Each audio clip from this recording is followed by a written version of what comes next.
അതായിരിക്കും നല്ലത്. ആണോ? ഇനിയിപ്പോ അതിനുള്ള സമയമില്ല. അല്ലേ? 5 മിനിറ്റ് ആണല്ലോ ഉള്ളത്. എത്ര? അല്ല 5 മിനിറ്റ് ഉള്ളതേ ഉള്ളൂ. അല്ല, അതൊരു ശരിയാവുമെന്ന് എനിക്ക് സംശയമുണ്ട്. കാരണം ഒരു കോംപ്ലിക്കേഷൻ വേണ്ട സ്റ്റാർട്ടിങ്ങിലെ. നമുക്ക് പിന്നെ ഇപ്പൊ തൽക്കാലം വേണ്ടാന്ന് എനിക്ക് തോന്നുന്നു കേട്ടോ. വേണ്ട അല്ലേ? ശരി സാർ. ജോയിൻ ചെയ്തില്ലല്ലോ?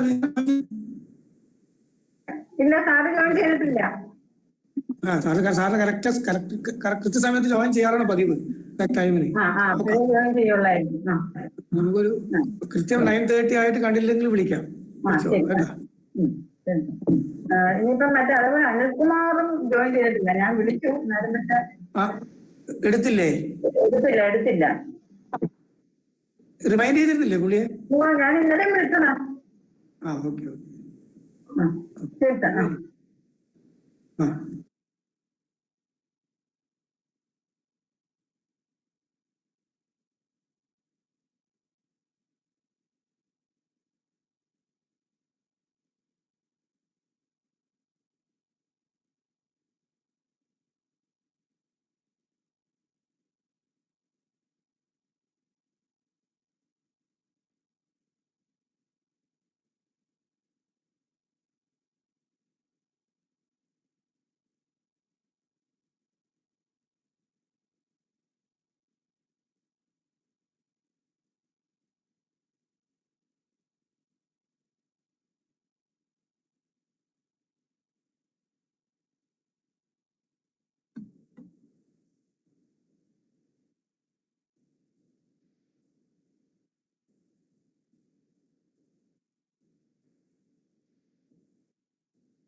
Dr. Sindhu, good morning.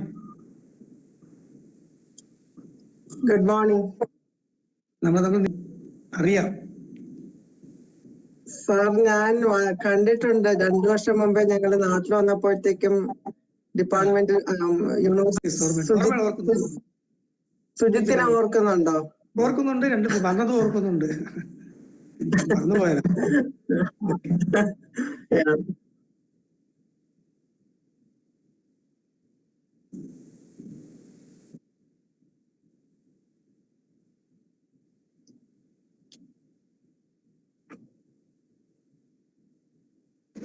Hello. Hi Meera. Hello. Very good morning. അവിടെ എത്രയായി സമയം? ഇവിടെ 11 മണിയായി മീര. സമയമായി. സമയം കഴിഞ്ഞു.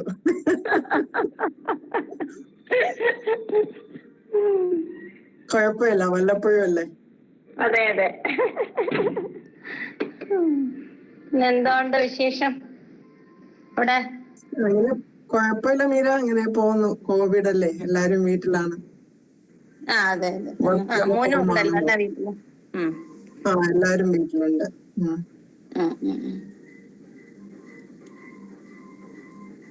സുജിത്തേട്ട ഉറങ്ങില്ല, കിടന്നു. ഞാൻ പറഞ്ഞു മോനല്ലെങ്കിൽ ഉറങ്ങില്ല, ചെറിയ അങ്ങനെ അവരങ്ങോട്ട് പോയി.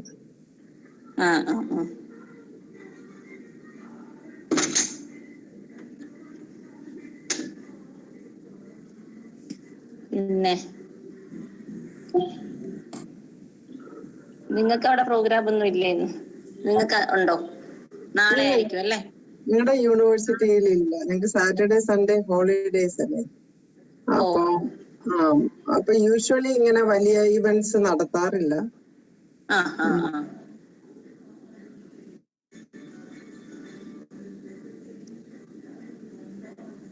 പിടിച്ചിരിക്കണമല്ലോ കൊറേ സമയം.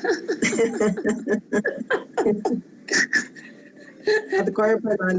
9 to 10 അങ്ങ് കഴിഞ്ഞാൽ പിന്നെ കുഴപ്പമില്ല. ശരി. 9 to 10 കഴിയാനാണ് പാട്. ഉടനെ ഇങ്ങോട്ട് വരാൻ പറ്റുമോ സിന്ധു? ഇത് കോവിഡ് കഴിഞ്ഞ വാക്സിനേഷൻ ഒക്കെ കിട്ടിയാലേ പറ്റുള്ളൂ. ഇങ്ങോട്ടൊരു വരവ്.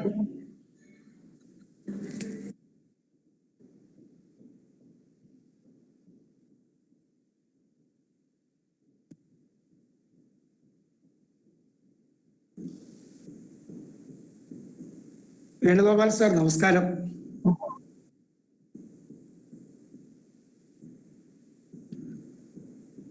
വേണു സാർ ഞാൻ പറഞ്ഞത് കേട്ടിരുന്നോ?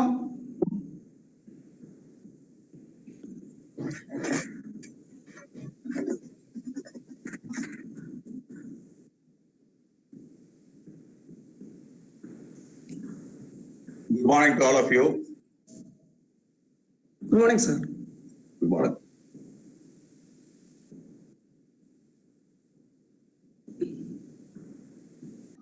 Good morning.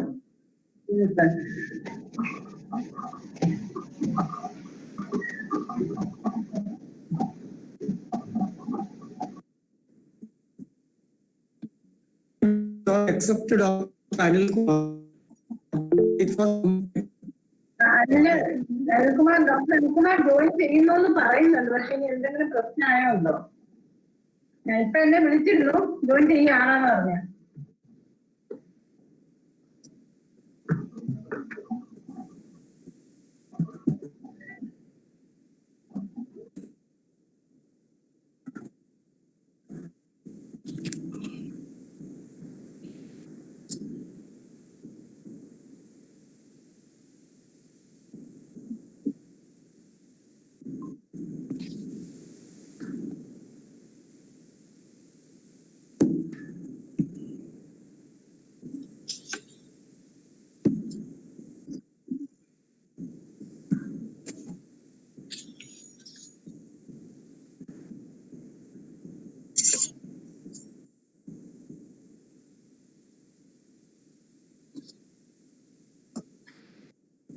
Dean, sir. Sir. Maybe since I have a Vice Chancellor's conference by 10:30, I would like to leave by 10:15. Okay, sir, we can start then. Now we can start then. We can start. We can start as per schedule. I'm telling you, sometimes if you want to have that book release, it can be done during my address. Okay. Okay, sir. Okay, that can. Then price distribution, Dean can do. Okay, sir. Okay, sir. Anil Kumar also joined. So let us start, sir. Sir, shall we start, sir? Okay. Yes, go ahead.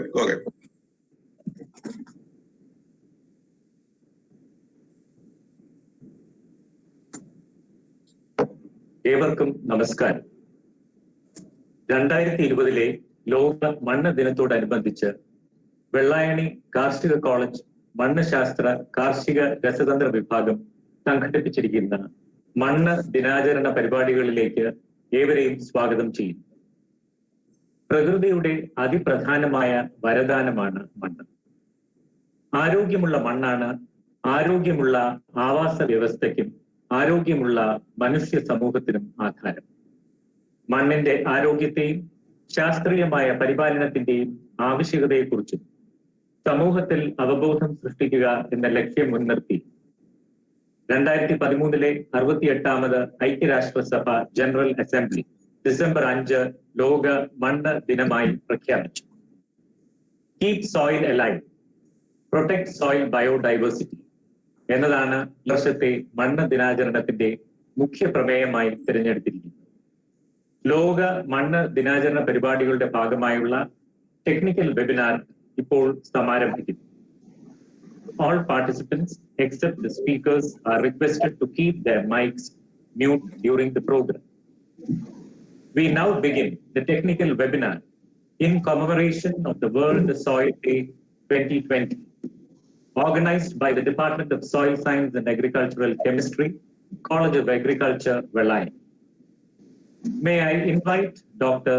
K.C. Manorama Thampati, respected Professor and Head, Department of Soil Science and Agricultural Chemistry, College of Agriculture, Vellayani, to welcome the dignitaries, guest speakers, and other participants of this webinar. Thank you, Naveen. A very good morning to all. Respected Dr. A. Anil Kumar,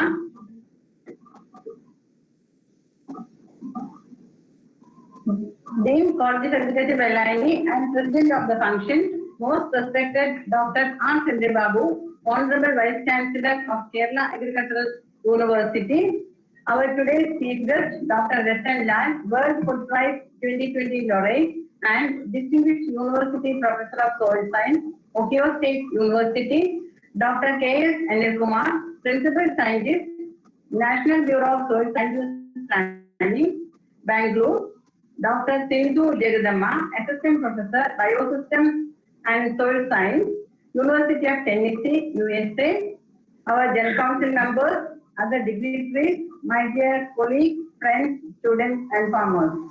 With much pleasure, I am to welcome you all to the World Soil Day celebrations at the Department of Soil Science and Agricultural Chemistry, College of Agriculture, Vellayani. December 5th is a memorable day for all soil scientists.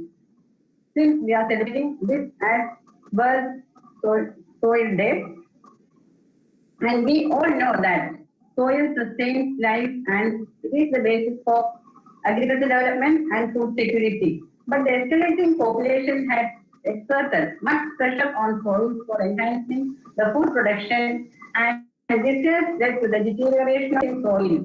All the physical and chemical conditions have to be optimum. For that, here we aim a holistic development of soil with ample biodiversity for the well-being of universe. With this, let me step to my duty. Dr. A. Anil Kumar, our Dean and President of the function, he is always with us to support and promote all our activities for research as well as other activities. Here also, his active participation and direction has helped us to organize the function in a very befitting manner. Sir, I welcome you wholeheartedly to this function and to perform the presidential address. Our Honorable Vice Chancellor, Dr. R. Chandrababu, he is much or very particular to strengthen and promote all the academic research and extension activities. And he is a recipient of Fulbright Fellowship and has a very good exposure in the international scientific circles. He was able to find a position for Kerala Agricultural University in the academically high circle. Sir, it is only because of his intervention this small program attained an international dimension.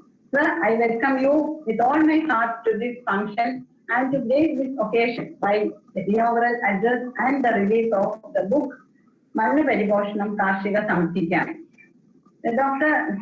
Ratan Lal, our today's chief guest, he is the renowned soil scientist who received World Food Prize 2020, and he got this prize for mainstreaming a soil-centric approach for enhancing the food production and to address the climate change. And he is the chair of several international organizations, and currently he is the director, Carbon Management and Sequestration Center, Ohio State University. He was not able to directly participate in this webinar because of the time difference between the two countries, but has informed us he will send us a recorded keynote address which we can present during this World Soil Day celebration. I thank you, sir, very much for your concern and the sincere effort. I use this opportunity to extend a very warm welcome to Dr. Ratan Lal for his keynote address. Then Dr. K.S. Anil Kumar, Principal Scientist, National Bureau of Soil Survey and Land Use Planning, Bangalore, has agreed for a technical speech during this occasion. He was an expert in the field of natural resource management, soil survey and land evaluation, agroecological zoning. He had a very good exposure on different Indian soils and has worked in different parts of India, including northeastern region. He is a rare scientist who had a very strong background in pedological as well as the hydrophonical aspects of soil science. Once we invited him, he readily agreed for this technical speech and thanked him for that I welcome you, sir, for this function with all my heart and for that technical skill. Still, Dr. Sindhu Jagadamma, Assistant Professor, Biosystems Engineering and Soil Science, University of Tennessee, USA, was the first name came to my mind when we planned this webinar. And she was very much agreeable when we contacted her. And even though the time is midnight there, she readily accepted the request and was very willing to do the technical speech. This indicates her concern for the alma mater, Professor Vellayani. Thank you, Sindhu, Dr. Sindhu, for that, and I welcome you with all my heart and love to this function and for your technical speech. Then our General Council member, Dr. Roy Stephen, Associate Director of Research, Regional Agricultural Research Station, Southern Park, Vellayani, and Dr. Thomas George, Professor and Head, All India Network Project on Pesticide Residues. I readily agreed for their felicitations during this function, and I welcome both of them with all my heart to this function. Both of them were very cooperative and supportive for our all programs. Then I welcome all the head of institutions of Kerala Agricultural University, heads of departments, other distinguished visitors, my dear colleagues, students, farmers, for this program wholeheartedly. Once again, welcoming you all with prayers to Mother Earth. Let me conclude. Thank you. Thank you, madam. അധ്യക്ഷ പ്രസംഗത്തിനായി ബഹുമാനപ്പെട്ട കാർഷിക college dean doctor A Anilkumar സാറിനെ ആദരപൂർവ്വം ക്ഷണിക്കുന്നു.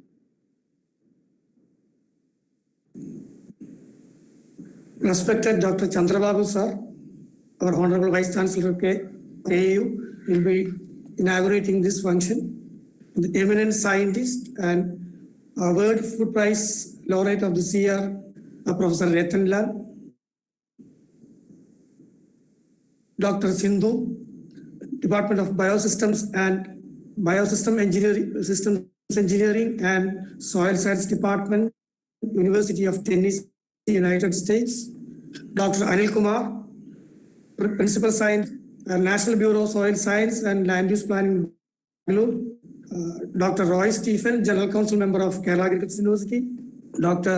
Thomas George, General Council Member, Kerala Agricultural University, Dr. Manorama, Head of the Department of Soil Science, Dr. Rani, Department of Soil Science, and my dear colleagues and student friends. December 5th is celebrated as World Soil Day. We all know the importance of soils. The purpose of this celebration of Soil Day is to promote or to create awareness about the importance of soil conservation and scientific soil management practices. 5th December 2014 was designated as the first official Soil Day by United Nations General Assembly because of the importance of the conservation of soil resources. So as I said earlier, we all know the importance of soil. Soil is one of the greatest assets of mankind. Soil, what we see today, is the result of about 50,000 square kilometers of soil is lost every year. Such is the situation. So it is high time we protect the soil sources of our country. Not only our country, the entire planet. Because the life on Earth depends on the survival of the life on Earth depends on the soil. That is the most important thing. So considering the importance of soil in the name of so whatever we do in the name of development, usually that will be overlooked. So what is the main problem is that large chunks of soils and hillocks are removed in the name of developmental interventions. We don't have any policy framework for the construction and other developmental interventions without affecting the soil. Soil, I mean that it is the structure of the soil, the quality of the soil, the soil health, soil biology and all. So the more stress is to be given for the conservation of the soil and the scientific management of soil, scientific soil management practices. But generally, so far we have not yet come out with a very specific policy framework for the conservation of the soil soil resources. So now that is the importance of the celebration of World Soil Day. Now the Soil Day celebrations are confined mainly to the agricultural universities or agricultural colleges organized by soil science departments. I think that it should be a movement. It should be a public movement involving cross section of the people, especially the children and women. So unless it becomes a movement, unless it becomes a popular campaign, there is no use of such celebrations. Because in this, we all know that in the post-liberal, neoliberal world scenario, such priorities are not given adequate attention. As in the case of climate change issues and all that, we all know that the priorities are different. So the strong state intervention is required to protect the soil, because we are doing this in the interest of the protection of the mankind, because we have to transfer the present soil resources to the future generations so that they will be able to meet their future needs. So it is our responsibility, moral responsibility, our ethical responsibility to protect the soils. But many a time adequate attention and importance is not given to the conservation of soil and scientific soil management practices. So I think that we should take a lead. Agricultural students, faculties of agricultural universities and in the agriculture system should take initiative in making it as a campaign, as a public program. And I hope that Department of Soil Science should take a lead in that, and instead of doing typical soil science research, I think some developmental or extent-oriented program also should be come up with some program to in a campaign mode to popularize popularize the science of soil conservation. With these few words, I am not prolonging my speech. With these few words, I conclude my speech. Thank you. Thank you, sir. It is indeed a matter of great pleasure to have the gracious presence of the Honorable Vice Chancellor of the Kerala Agricultural University, Dr. R. Chandrababu, sir, in this webinar.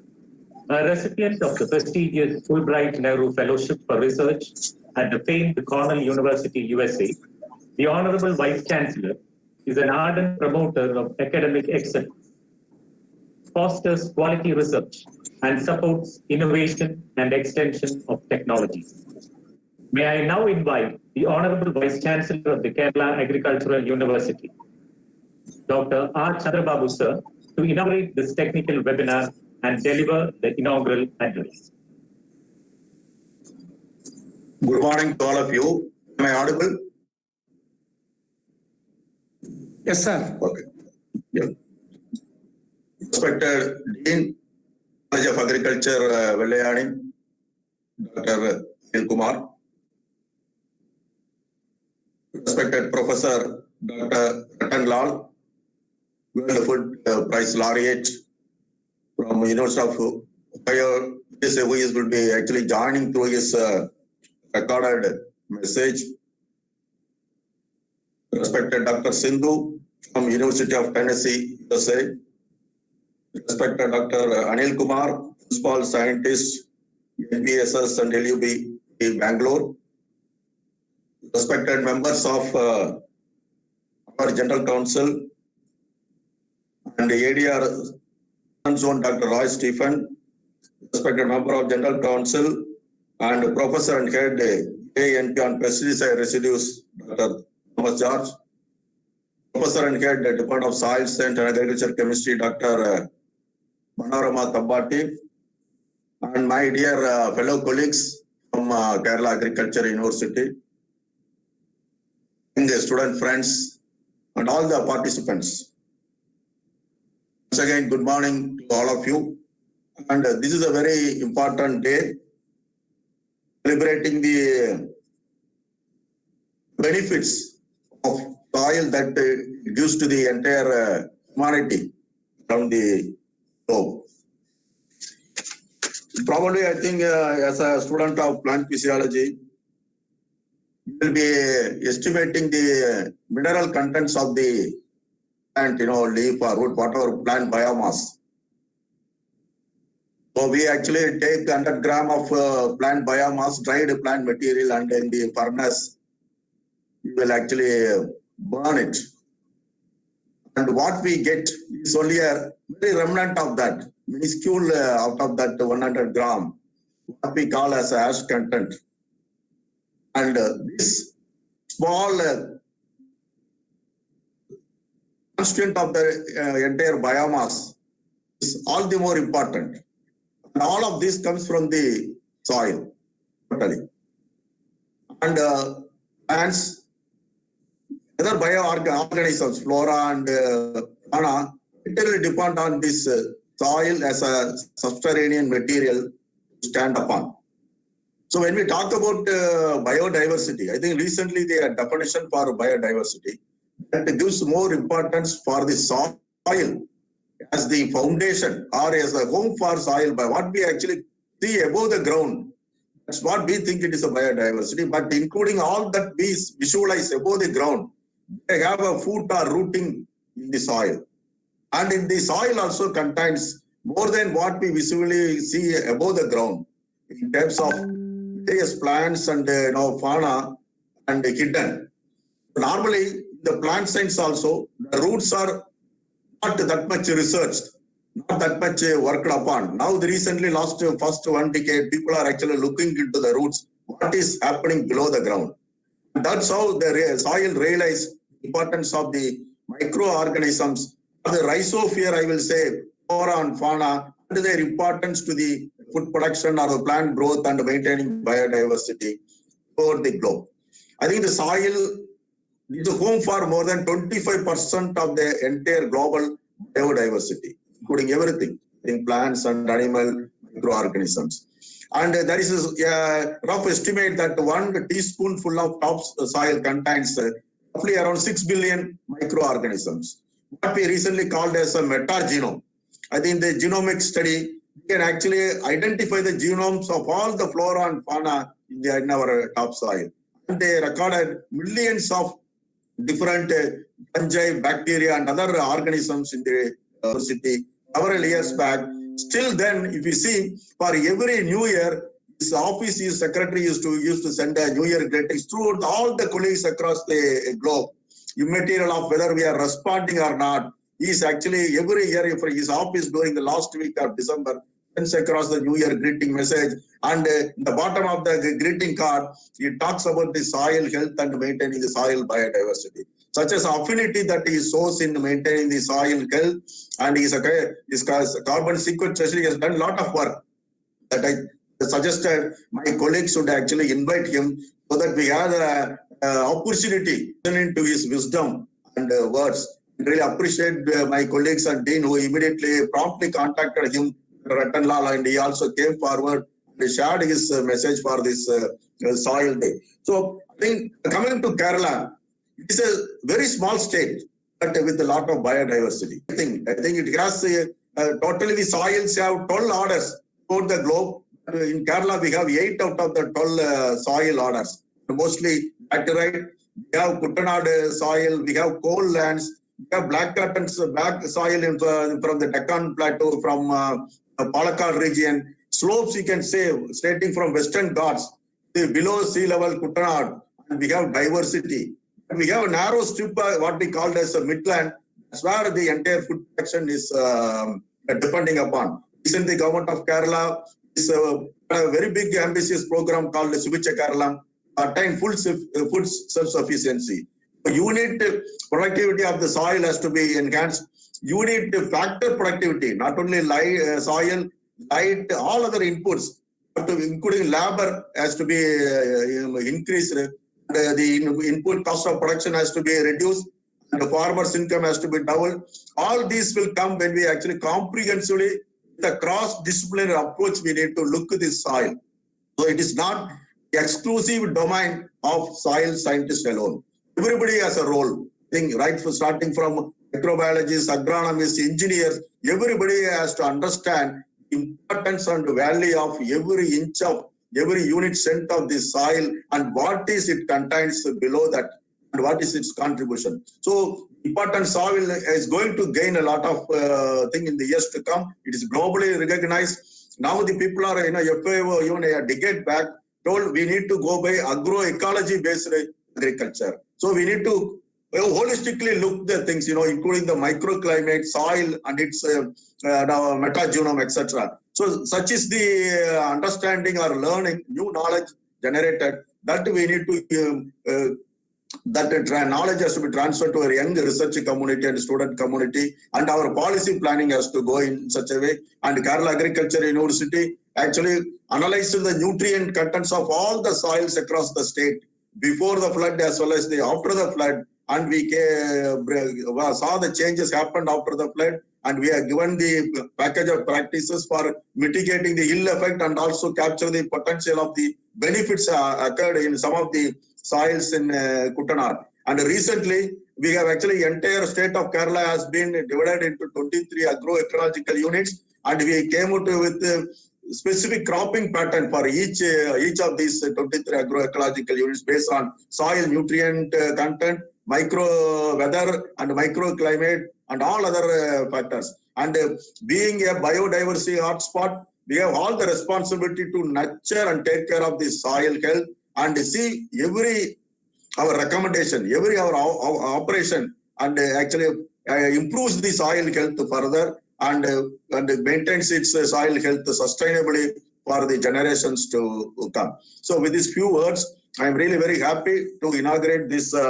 program celebrating our soil health day. I am thanks to Dr. Sindhu and also Dr. Anil Kumar, who have actually are giving their valuable expertise. And land use planning, Dr. Dean was referring to land use planning. It is all the more important. I think rightly they have called Dr. Anil Kumar. We are the ill effects of unscientific land use planning we have witnessed in the recent flood.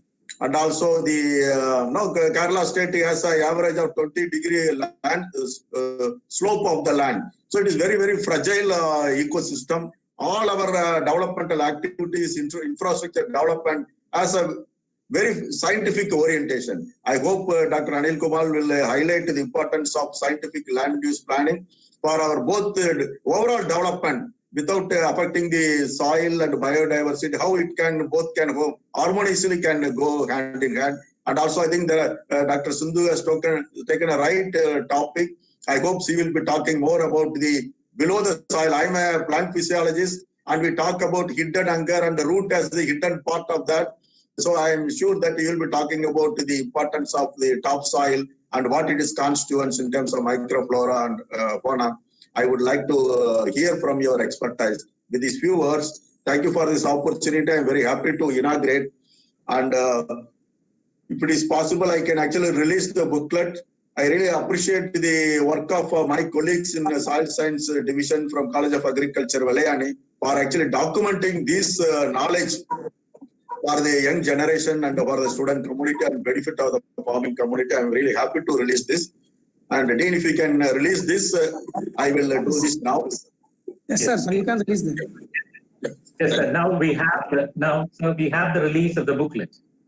മണ്ണിനെ അറിഞ്ഞ് കൃഷി ചെയ്യുക എന്ന ഉദ്ദേശത്തോടെ വെള്ളായണി കാർഷിക കോളേജിലെ മണ്ണ് ശാസ്ത്ര കാർഷിക രസതന്ത്ര വിഭാഗം മണ്ണ് പരിപോഷണം കാർഷിക സമൃദ്ധിക്കായി എന്ന ഒരു വെബിനാർ പരമ്പര സംഘടിപ്പിക്കുകയുണ്ടായി. വെബിനാർ പരമ്പരയിൽ ചർച്ച ചെയ്യപ്പെട്ട വിഷയങ്ങൾ ഉൾപ്പെടുത്തി ഒരു കൈപ്പുസ്തകം തയ്യാറാക്കിയിട്ടുണ്ട്.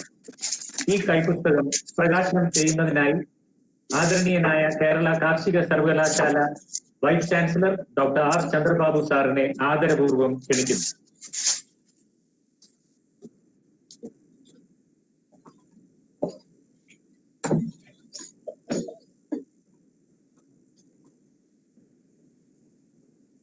Can you see?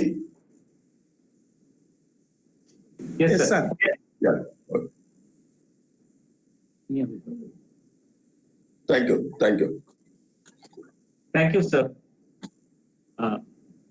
മണ്ണ് പരിശോധനയും മണ്ണ് ശേഖരിക വിധവും അവശ്യ മൂലകങ്ങളും അവയുടെ ന്യൂനതാ ലക്ഷണങ്ങളും പരിഹാര മാർഗങ്ങളും വിവിധ ജൈവവളങ്ങൾ ജീവാണുവളങ്ങൾ സംയോജിത കൃഷി ഖരമാലിന്യ സംസ്കരണം പത്രപോഷണം രാസ കീടനാശിനികളുടെ ഉപയോഗം എന്നിങ്ങനെ വിവിധ വിഷയങ്ങൾ ഈ വെബിനാർ പരമ്പരയിൽ ചർച്ച ചെയ്യപ്പെട്ടു. അവയുടെ ഒരു സംക്ഷിപ്ത രൂപമാണ് ഈ പുസ്തകത്തിന്റെ പ്രതിപാദ്യം. കൃഷിക്കാർക്കും വിദ്യാർത്ഥികൾക്കും ഗവേഷകർക്കും ഇത് വിജ്ഞാനപ്രദവും അത്യന്തം ഉപകാരപ്രദവും ആയിരിക്കും.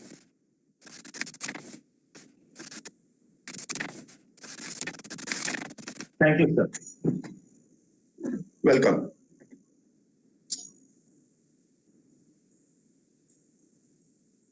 Dr. Ratan Lal is a world-renowned Indian-American soil scientist who was conferred with the prestigious World Food Prize 2020, which is considered as the Nobel Prize in the field of agriculture and food. He is an alumnus of the Punjab Agricultural University and the Indian Agricultural Research Institute, New Delhi. Dr. Ratan Lal began his professional career in 1968 at the University of Sydney, Australia, as a senior research fellow. Later on, he joined the Ohio State University, USA, from where he had his PhD in 1968 and worked as professor of soil science until 2011. Since then, he has been continuing as the distinguished university professor of soil science and as director, Carbon Management and Sequestration Center. One of the most prolific agricultural scientists with more than 1 lakh citations, Dr. Lal has about 2,500 research publications. He has written 98 books and 550 book chapters. He has guided about 120 MSc and PhD students, besides 54 postdoctoral students. We are indeed fortunate to have the keynote address of this technical webinar by Professor Ratan Lal. Though unable to present in person owing to the difference in time zones, Professor Ratan Lal has sent us this exclusive recorded lecture on the theme, the World Soil Day, Perseverance, Opportunities and Challenges. Over to the keynote address by Professor Ratan Lal, distinguished University Professor of Soil Science.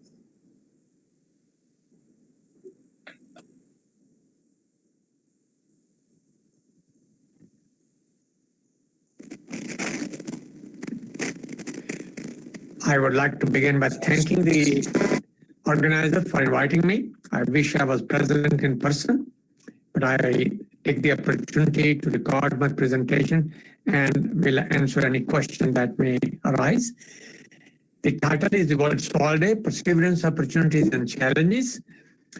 I would like to begin by explaining where the World Soil Day originated from. It was International Union of Soil Sciences, which was created in 1924 as the International Society of Soil Science. And it is a link to about 60,000 soil scientists. Its centennial celebration in Rome is coming up in 2024. And this society organized its Congress in 2002 in Bangkok, Thailand. That is where the World Soil Day was proposed. The Congress adopted a resolution intended to celebrate the importance of soil as a critical component of the natural system and as a vital contributor to human well-being. Why 5th of December? 2002 World Congress of Soil Science was held in Bangkok, Thailand, inaugurated by His Majesty King Bhumibol Adulyadej, the King of Thailand. The date of December 5th was chosen by IUSS to honor the official birthday of the king, who officially sanctioned the event. In December 2013, Food and Agriculture Organization Global Soil Partnership unanimously endorsed World Soil Day and requested official adoption at the 68th UN General Assembly. And the General Assembly in December 2013 declared the 5th of December as the World Soil Day. Therefore, I congratulate each one of you and wish you all a very happy World Soil Day. The IUSS in 2015 also adopted International Year of the Soil, which was declared by 52nd session of the UN General Assembly on December 20th, 2013, after recognizing December 5th as the World Soil Day. The purpose of the International Day of the Soil was to raise awareness worldwide of the importance of soils for critical ecosystem services, such as food and nutrition security, sustainable agriculture, adaptation and mitigation of climate change, carbon sequestration, water quality and renewability, biodiversity, poverty alleviation, and of course, the sustainable development. International Decade of the Soil, which is 2015 to 2024, was adopted on 5th of December 2015 at its headquarters in Vienna, Austria. And the International Decade of the Soil will end in 2024 at the centennial celebration of the Union. The major activities include publishing one book per year on a theme of global significance for the general public and the policymakers, and secondly, giving an award of the Distinguished Service Medal of the IUSS to a policymaker who helps translate soil science into action.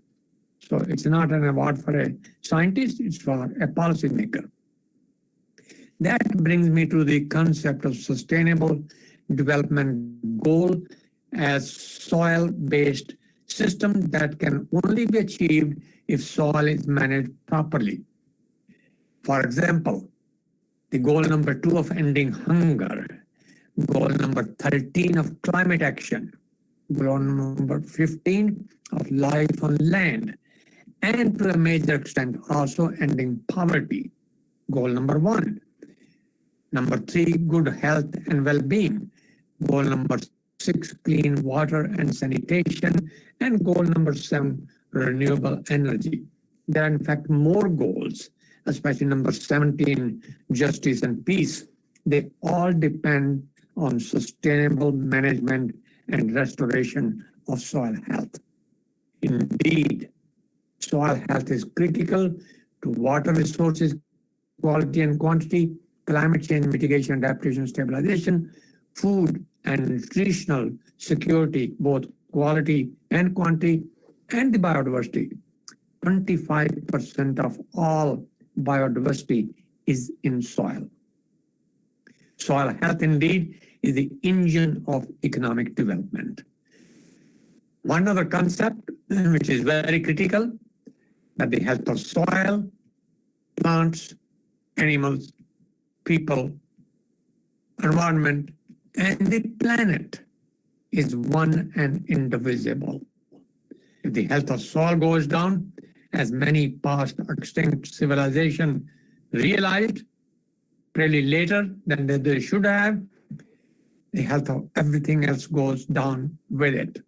Therefore, in addition to socioeconomic factors, food security research must also address environmental and resource management issue, especially the fragile and finite the cell resource and its management.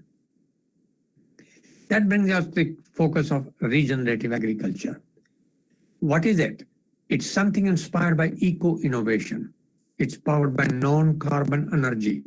It's driven by a circular economy and green infrastructure, and supported by the recarbonization of the terrestrial biosphere, that the soil and vegetation at the bedrock of sustainable development. Soil carbon sequestration to improve soil health at the bedrock of sustainable development.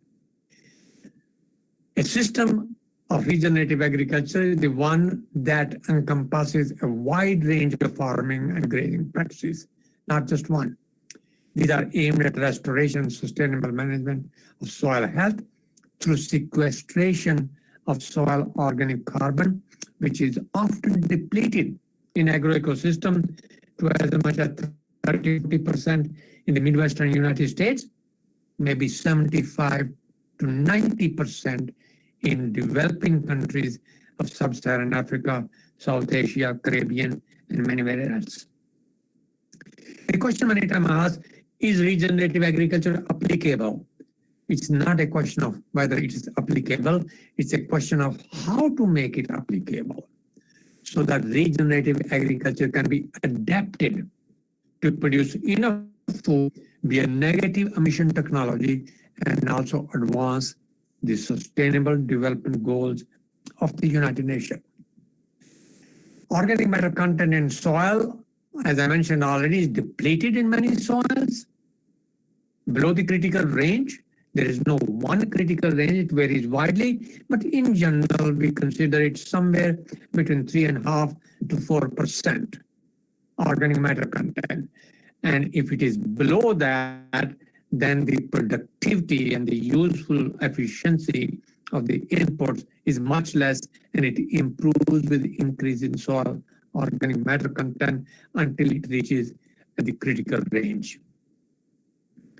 Regenerative agriculture system then are the systems that reconcile the need to produce adequate and nutritious food with the absolute necessity of restoring the environment and making farming a solution to environmental issues through eco-intensification and producing more from less. That is what regenerative agriculture is. Producing more food from less land, less water, less inputs of pesticides and fertilizer, less use of energy, and less emission of greenhouse gases. The idea is to save land and water for nature. We are already using 5 billion hectares of land for agriculture, 1.5 billion for cropland, 3.5 billion for raising livestock. That is far too much. We must save land, return back to nature by producing more from less, by adopting science-based agriculture. In terms of carbon sequestration, as we clear natural vegetation to convert it to agricultural ecosystem, the soil carbon stock generally declines because we are adding less biomass carbon and the carbon is being eroded, perhaps by wind and water processes, but at the same time increased mineralization because of the soil disturbance. In temperate climate, normally 50% is reached within about 50 years. In the tropical ecosystem, the 50% may reach in 5 to 10 years, especially if the erosion problem is very serious. At that point in time, if you adopt better agriculture practices, such as conservation agriculture, no-till agriculture, over a generation time scale, 20 years perhaps, it can reach an attainable level, reach another equilibrium. At that point in time, if we adopt another better practice, following the same sigmoid increase curve function, it can eventually, in a period of 40 to 50 years from the time we began better agriculture, we can really come closer to what the original level was. In some cases, dry land, for example, or soil which are acidic, or lack calcium or phosphorus or some essential element, it is possible to go beyond the original level, but only in those very special cases, not everywhere. So in this function, if we know this response function, we can determine the slope of the line, delta y over delta x, with the rate of carbon sequestration. We can calculate the sink capacity of where we are and where we can be. We can calculate the mean residence time of carbon in soil, dividing pool by flux.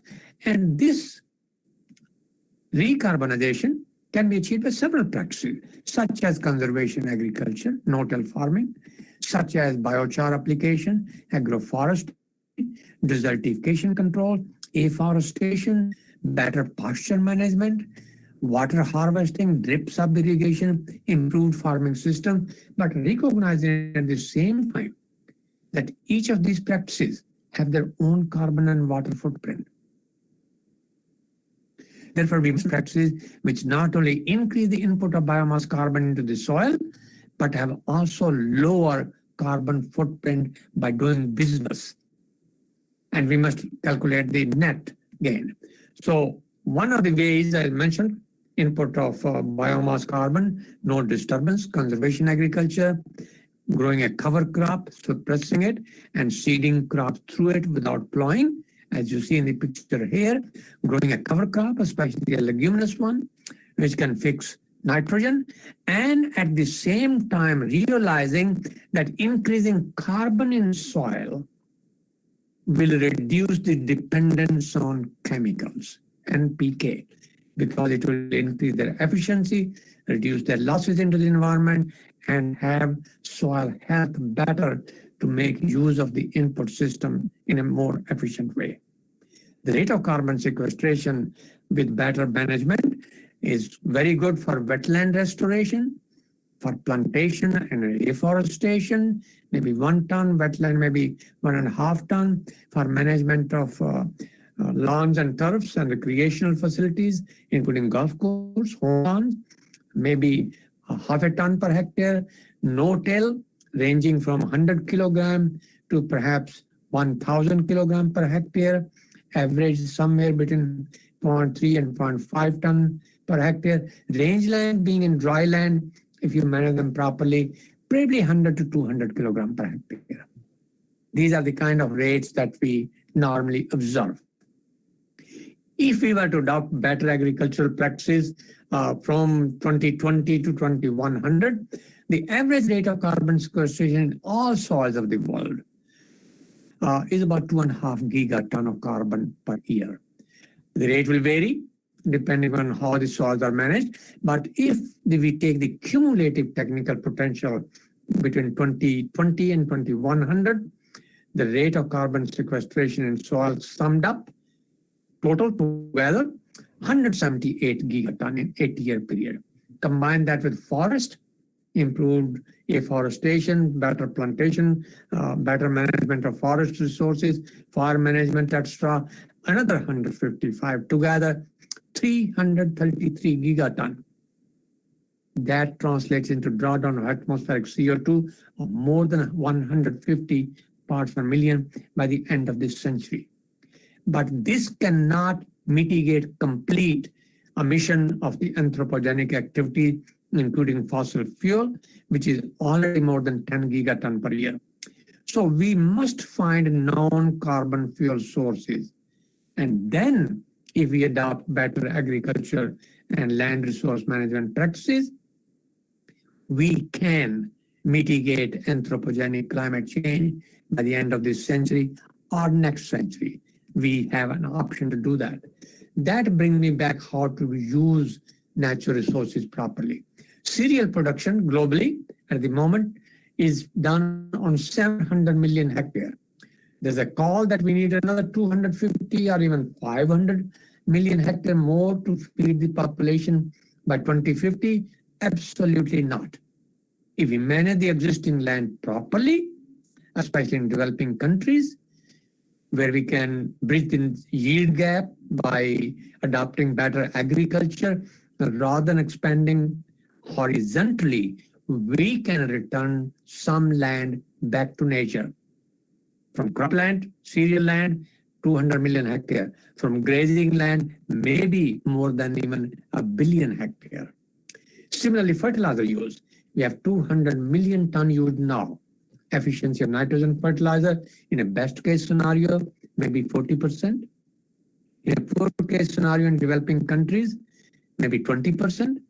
With better soil health, with improved management, with a better formulation, we should aim at reducing the fertilizer use, improve the efficiency, grow nitrogen, reduce losses, and water use the same way. We are using 3,150 kilometer cube of water for irrigation of 350 million hectares globally.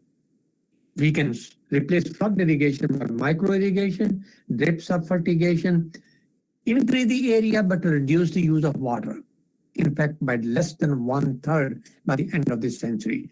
So the goal is to reduce and fertilizer, water, pesticides by improving soil health through restoration of soil carbon stock.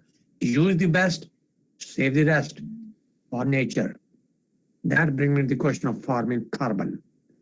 Growing soil carbon as a farm commodity that can be traded, bought and sold, and create another income stream for farmers. It can also be paid through ecosystem services by the societal value of soil carbon. I'm not talking about the economic demand and supply, what the inherent ecosystem services that soil carbon creates. That cost at the moment is considered about $130 per ton of carbon. That $35 per ton of CO2.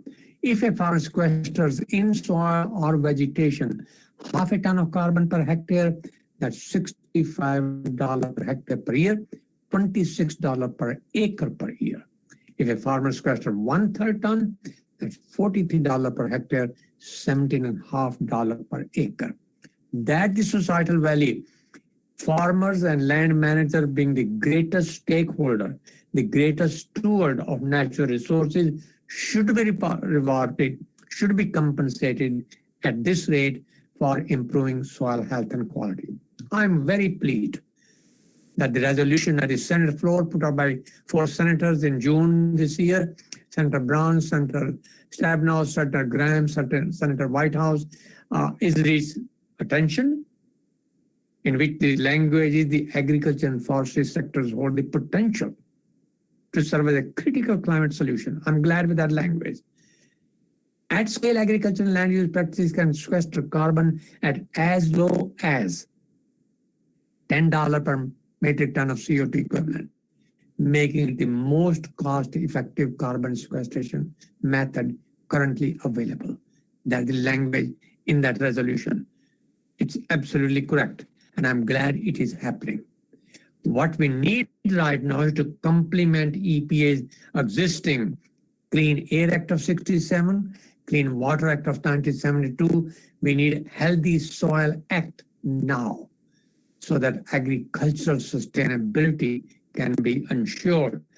And along with that, rights of soil, just like any other living entity, soil has also right to be managed, restored, protected, and judiciously used forever. That requires prudent governance. That requires policy intervention. That requires a farm bill that provides facilities to achieve that. That requires empowering farmers, the land manager, to use the soil the best way that the science can provide the knowledge to do it. I'd like to, at the end, wish you all a very happy Soil Day. I wish I was there in person, but on behalf of the Carbon Management Sequestration Center, where we have adopted the logo, "In Soil We Trust." Have a great conference. Have a great celebration. Thank you for the opportunity to talk to you. Be safe and healthy. Goodbye.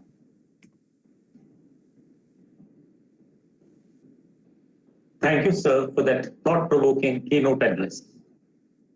Now we have 2 guest speakers for the day. The first speaker is Dr. Sindhu Jagadamma.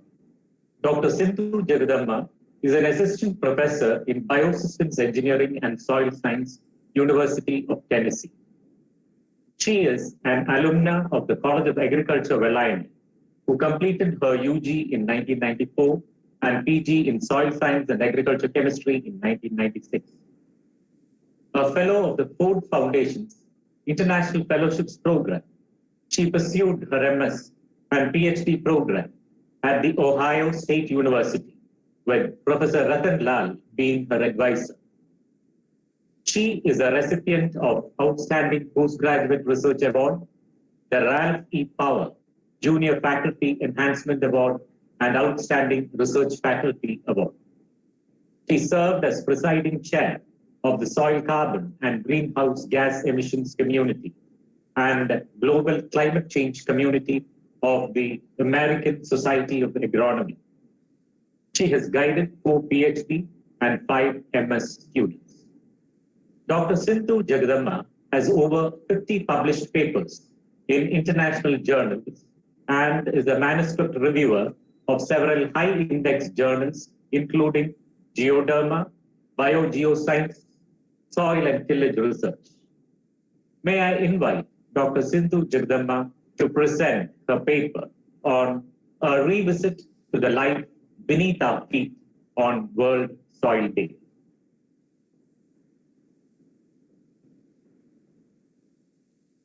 Dr. Dean, just 1 minute, Dr. Sindhu and Dr. Anil Kumar, thank you for your valuable time. I have another Vice Chancellor, ICS Vice Chancellor conference at 10:30. Really, Dr. Dean, please send the recorded presentations, including Dr. Ratan Lal to my, okay? Okay, sir. Okay. Yeah, I take leave of you. My sincere apologies. I will hear your lecture later on. Thank you very much. Thank you, sir.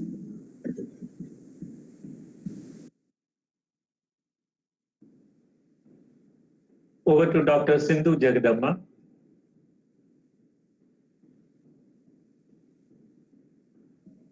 Hello, can you hear me?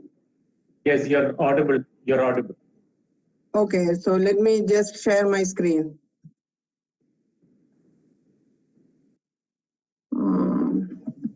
Give me 1 second, please.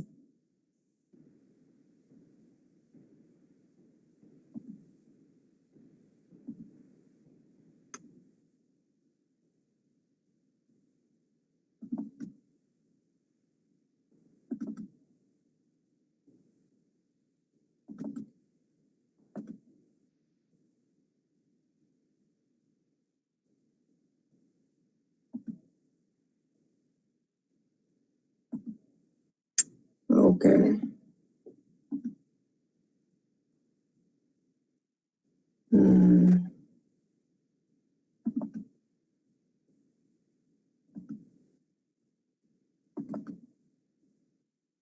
Can you see my slides? Hello? Coming through, but presentation that the PPT has not yet started. Okay, I can see from here. No, It may take a few minutes. Can you see now? No, because the desktop can be seen, not the PPT. Okay.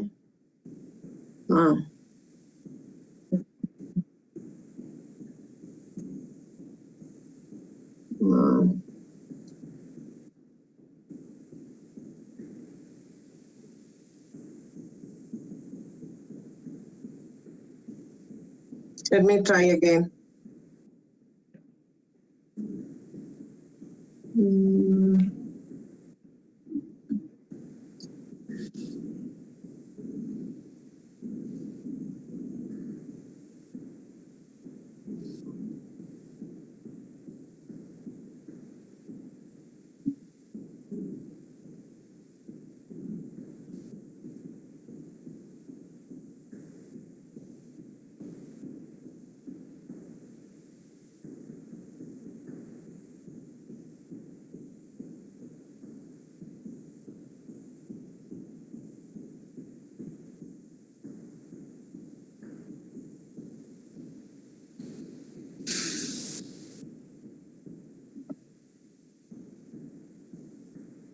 How about now?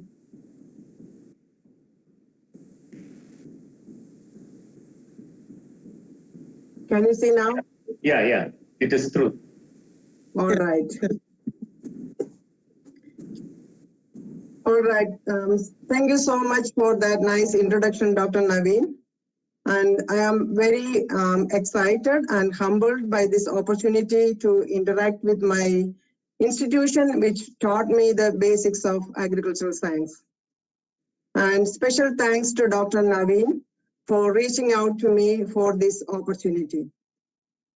So I told Dr. Naveen that I am not a great public speaker, but I am happy to share some of my thoughts on the role of soil biology in shaping sustainable production systems, which is one of the areas of my current research. And also this topic is very relevant to this year's World Soil Day theme, which is Keep Soil Alive, Protect Soil Biodiversity. So in the audience, I saw my all-time favorite, one of my all-time favorite teachers, Dr. Iyer sir. And sir, I wanted to just let you know that I still remember your lectures on soil mineralogy. And I am sure that there are other teachers and my friends and my juniors and seniors attending this meeting.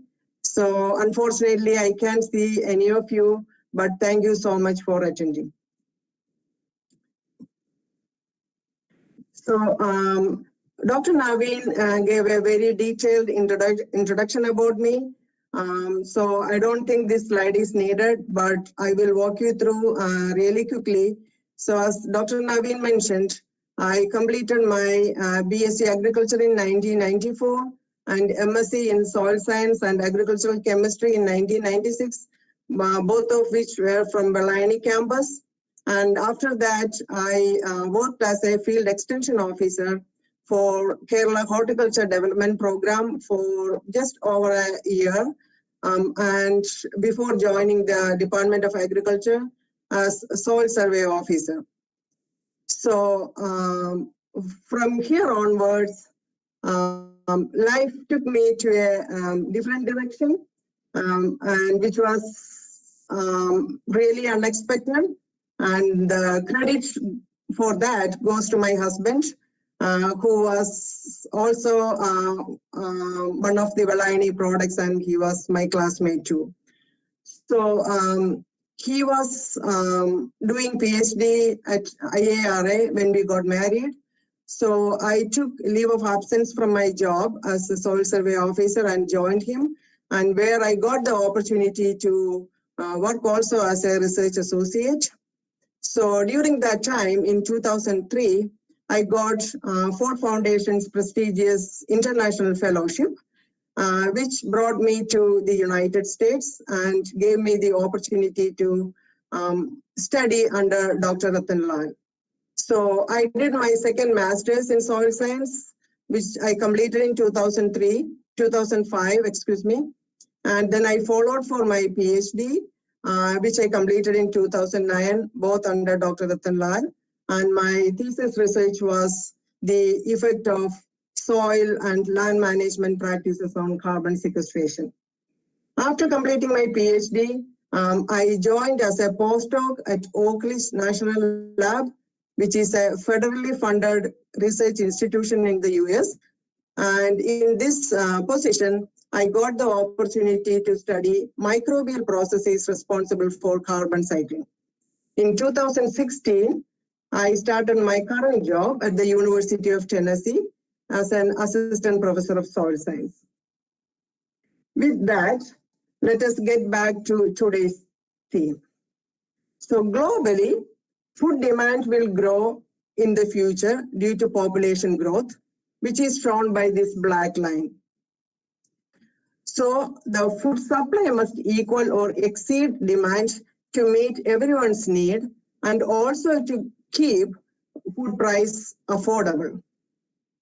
However, if we continue the business as usual approach, our food supply is going to go down, which is shown by this red line here.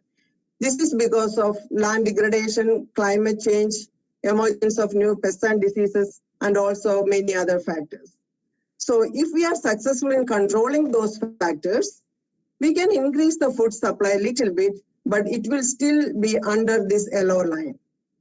So in order to get closer to the food demand, we have to increase the food production per unit area. For that, we need to use improved technologies and management practices, and also efficient use of our existing agricultural land. In order to close the gap completely, we also need to reduce the food demand. For that, we need to promote healthier and more sustainable food choices and also reduce food waste across supply chains. So in other words, all these three approaches, that is avoiding loss of current production capacity and increase production per unit area and also reduce food demand. All these three things has to happen to close the gap between food supply and food demand. And all these three require substantial innovation in the food system.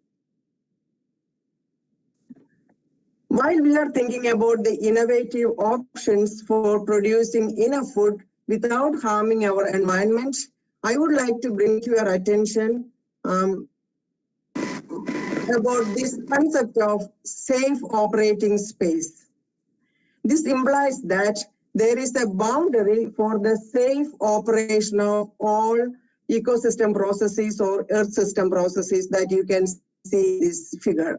And if we surpass that safe operating space, that is going to result in disastrous environmental consequences. If you look at this image, you can see that there is a green shaded area in the center, which shows the boundary for that safe operating space. And you can also see some red shaded areas, and which shows the estimate of the current situation of these processes. So the good news is that most of these red areas are within the green area. That means we are good. Those are all within the boundary of the safe operation.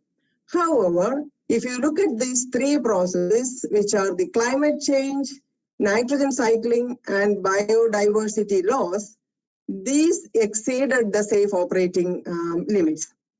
And interestingly, these three processes are tightly linked to agriculture. That means in order to bring these three processes to within the green space, we need to be... Hello? Can you hear me? Yes, you can continue. Continue, please. Okay, so there were some noise. Yeah. Okay, so one way to bring these three drivers, which are currently exceeded the safe operating limit, is to build sustainable agricultural production systems. So if we plot crop production versus environmental damage, you can see that most of our current production systems remain or lie within these empty squares here with red dots. So that means if a system is highly producing, that is this top red dot here, its adverse environment impact will also be high, the x-axis here. Likewise, if environment impact of a system is low, they most likely produce low yield also. That's also not a good idea. So the safe operating space is this green square which produces higher yield with lower environmental impact. That is the ideal situation. So our goal is to eventually move these red spots towards the green area. So we know that we just heard from Dr. Lal that we can't advocate for increasing the chemical fertilizers and plant protection chemicals. And also we can't advocate for expanding the agricultural area. So the only safer option left is sustainable intensification through innovative soil and nutrient management and technological advancements. So we wanted to build production system which can produce enough food to feed the growing population without compromising the air, water, and soil quality. And we also wanted these systems to thrive under extreme and unexpected weather conditions. So the core of such sustainable system is healthy soil. So if we think about soil health or healthy soil, it is important to recognize that only 5% of soil comprised of organic material. So the rest is minerals, air, and water that we know from our basic soil science class. So if we zoom in this 5% organic component, you can see that only less than 5% of that includes living organisms. So that means that soil organism is a small proportion of this organic component of soil. However, this 5% contribute the engine or machinery where all the soil biogeochemical processes happen. So we just heard from Dr. Chandrababu sir that 1 teaspoon of soil contains 6 billion microbes. So I wanted to show you another figure which I got from one of my colleagues. I really like this. So he asked this question to farmers. How many animal equivalents of soil microbes are in 1 acre of soil? So he gave these choices: 10 cats, 4 sheep, 2 cattle, 2 buffalo, and 2 elephants. So since this is a virtual meeting, I can see you all. I'm not asking this question to you, but the answer is 2 elephants. So the farmers were very surprised to know that this answer is 2 African elephants. So the point here is that these tiny microbes, though they are tiny, so they are a lot when we consider them all together. So that means our soil is living. So each day we step onto millions or trillions of this living soil microfauna and macrofauna. So here in x-axis you can see the sizes of this soil microbiota, and in y-axis you can see the abundance. So you can see that they range from microscopic virus, bacteria, and archaea. They are most abundant in soil to the largest size nematode, arthropods, and earthworms. They are least abundant in soil. So there are some other organisms like fungi and amoeba and algae and all in between. So these diverse organisms form a complex food web in soil. So we know that soil performs a multitude of ecosystem functions, so which are listed in this figure here. So most of these functions are directly related to crop production, and some of them are you can see on the top of this figure. And there are some other functions which are not so related to crop production, such as foundation for human infrastructure, provision of construction materials, Hello? Can you hear me? Yeah, continue, please. Continue, please. Okay. Cultural heritage, etc. So, if you take a closer look at these functions which are directly related to crop production, you can see that these functions are actually driven by microbes. So most importantly, carbon and nutrient cycle are completely controlled by microbial processes. So here I am showing you a cartoon on microbes' role in carbon cycling. This is one of the most important soil functions that I have studied throughout my professional career.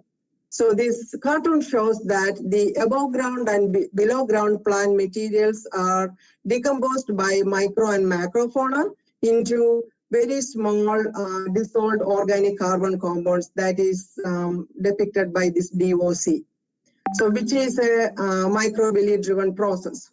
This dissolved carbon is taken up by microbes and they grow using that carbon. So that's what is called MBC, microbial biomass carbon. These microbes produce enzymes, which is ENZ here, and these enzymes facilitate the depolymerization of complex plant materials to DOC and complete that cycle. Microbes also release a part of carbon stored in their microbial biomass to CO2. So you can see that each and every step of this carbon cycling is controlled by microbes. Same is true for nitrogen cycling. So this is one of the classic figure for nitrogen cycling. I'm not going to go into the details, but I wanted to highlight that you can see that microbes dominate this complete nitrogen cycling process. Nitrogen fixing bacteria living in legumes root nodules, and also for converting organic nitrogen to ammonium, microbes are involved. Ammonium to nitrate, nitrite, and nitrite to nitrates, microbes are involved. And finally to the denitrification process, which is nitrate to nitrous oxide, and finally to atmospheric nitrogen. So another important soil function in which microbes play a huge role is soil structural formation. So in this image, you can see that the soil structure or aggregate formation start with soil microbes like bacteria and fungi, and also individual soil particles. Finally, you can see stable micro aggregates and macro aggregates. By forming aggregates, I would like to say microbes build their own strong houses or aggregates. And these strong houses are an important component of healthy soil, which offer many benefits to crops and soil. So a logical question is, since soil has a lot of microbes, why do we care about building and maintaining soil biodiversity? This is because more species means more redundancy in functions. That means a single soil function can be done by multiple microbes or multiple organisms. So, in a low diversity community, losing a few species is a big deal because that can result in a loss of an important soil function like carbon cycling or nitrogen cycling. But in a high diversity community, losing a few species won't change the overall function because others can step up and fill the gap. So this can be seen in this example here. This is from a grassland system. So the x-axis shows decreasing soil biodiversity, and the y-axis shows changing ecosystem function. So you can see that with decreasing soil biodiversity, the plant diversity is decreasing, carbon sequestration is decreasing, nitrogen turnover is decreasing, and phosphorus leaching is increasing.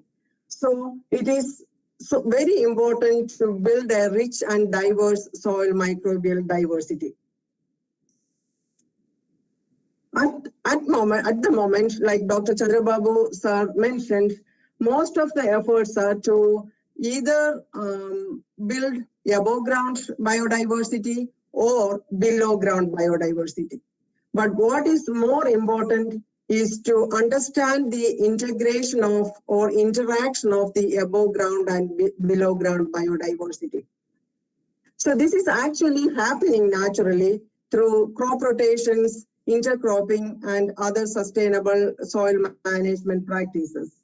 However, what is challenging is to design spatial and temporal configurations of crops for maximizing the benefits of soil biodiversity on both neighboring crops and as well as for the follow-up crops. For example, my research program has started a new project recently to understand the optimum above ground diversity required to build sustainable production systems. Unlike in India, here in the US, we don't have an year-round cropping season. Our growing season extends from April, May to October, November. So during the winter months, starting from December to March, April, most of the fields are typically left fallow. So our interest is to understand or test a gradient of cover crop or cool season cover crop diversity in the winter months, and also a gradient of cash crop diversity during the growing season to build a sustainable system that can provide multiple benefits such as soil health, microbial diversity, agronomic benefits such as crop production, weed control, nutrient uptake, etc., and also climate resiliency. You can see similar locally specific research throughout the world. At the same time, the field of microbial ecology and its application in agroecosystems is growing at a faster rate. This is from a recent paper published in Ecology Letters. They were trying to see how bacterial network is changing. The circles here are bacterial networks. They did a very intensive statistical method to come up with this. Their goal is to understand this bacterial network, how it is changing at different growth stages of a crop called wild oats, both in the bulk soil and in the rhizosphere region.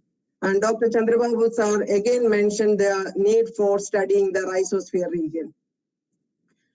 So what they found is that this bacterial network differed profoundly in the rhizosphere region, where the soil and roots and the microbes are in close association compared to the bulk soil. And also this difference got increased as the growing season progressed. They also found the same effect in the in season two too. So the big question here is, this is cool, but the big question here is, can we take these patterns to the next level to obtain meaningful information to build sustainable production systems? So the answer to that question is, yes, it could be, but it needs a very serious attempt to integrate the basic and applied research. So we agricultural scientists typically tend to focus more on applied research, which is very important to serve our farmers and other stakeholders. At the same time, we also wanted to focus on the basic research to advance our scientific understanding and discoveries. In order to do that, we need to approach an interdisciplinary research. So we agricultural scientists should work very closely with other disciplines such as ecology, data analytics, engineering, and bioinformatics, and many other fields to come up with a holistic approach to understand and solve our problems.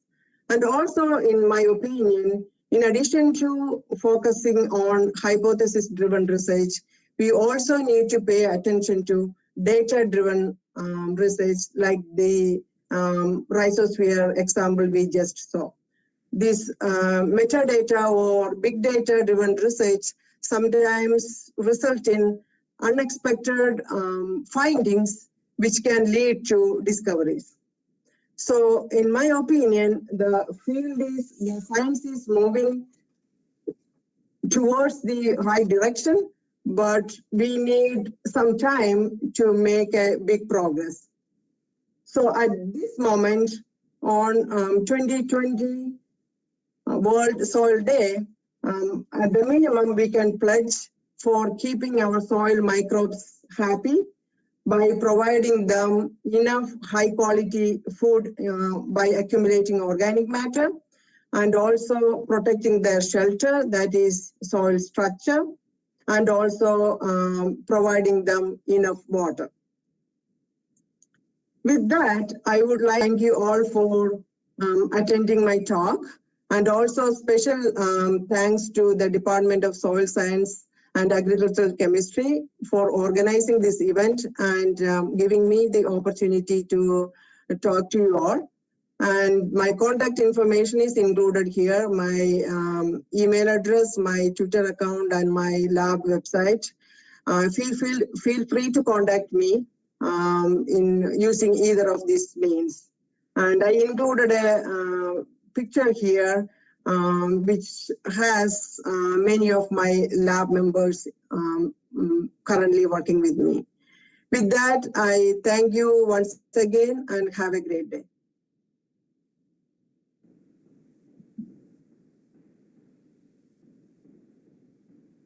Thank you, madam, for your inspiring talk. Now, the second guest speaker of the day is Dr. Anil Kumar KS, Principal Scientist at the National Bureau of Soil Survey and Land Use Planning, Regional Center, Bangalore. Dr. Anil Kumar KS is also an alumnus of the Kerala Agricultural University. He has published more than 55 research papers in national and international journals, and 65 published and edited books to his credit. A reviewer for several national and international journals, including Catena and land degradation and development. He is a recipient of the Young Researcher Award at Bari, Italy, and Bharat Jyoti Award, among many others. He has guided 8 MSc students. May I invite Dr. Anil Kumar K.S. to present his paper on natural resource management to keep soil alive and protect soil biodiversity. Over to you, sir.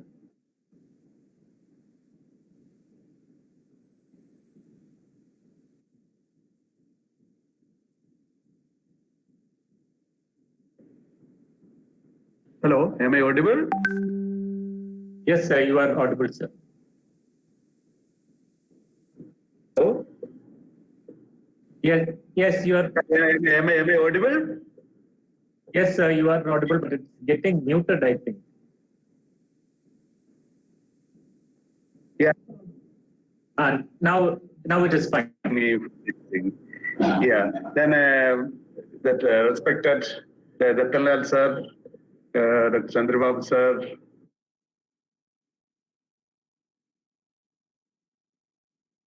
friend, this Thomas George sir, and my respected teachers who are all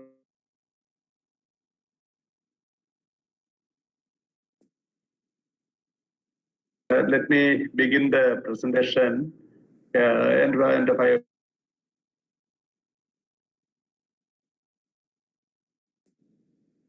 this presentation and this my theme is actually for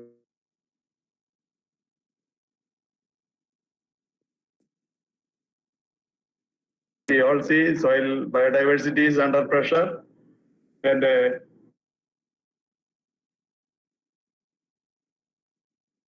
for making the sustainable soil management and make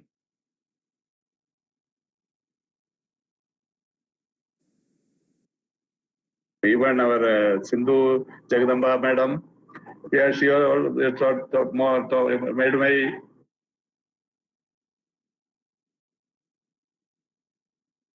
even our vice chancellors are also Chandravas are also given about the physiological and climate change aspects and how to go ahead and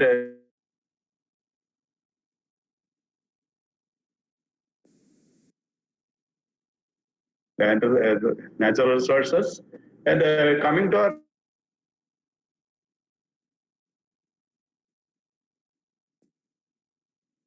that encompasses the climate, the atmosphere, plant and animal population, and results in past and present human activity. And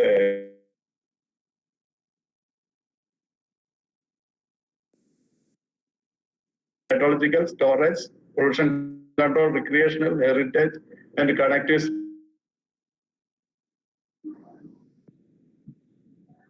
Perhaps food, fodder, fuel, and fiber, and this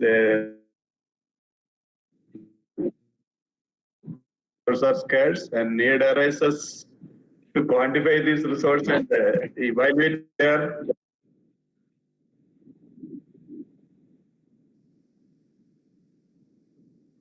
and protecting the same time protecting the environment, but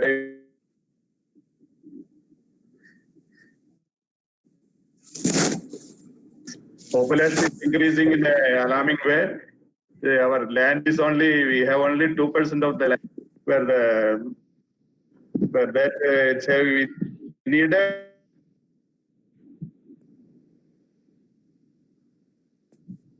and actually we consider the law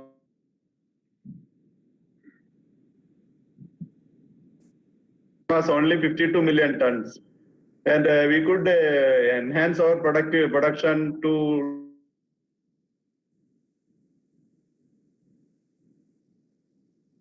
we are happy enough we could not there was no reduction, at least we are increasing the food production in a considerable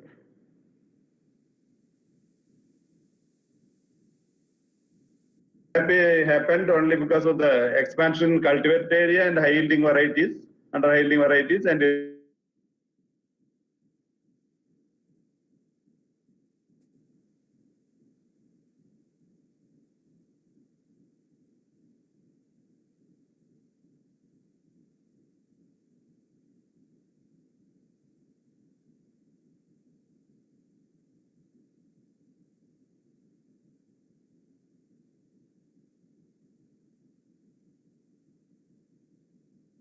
deteriorated with the risk of jeopardizing their food security.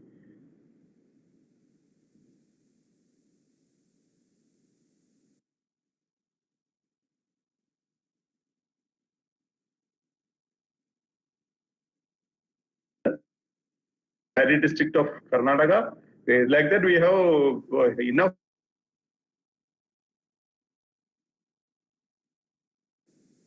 varieties. There are plenty of things with us, and we have got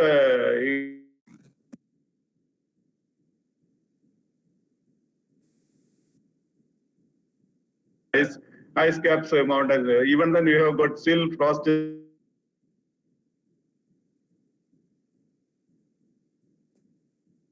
We have the same time we have got lot of potentials, and same time are we have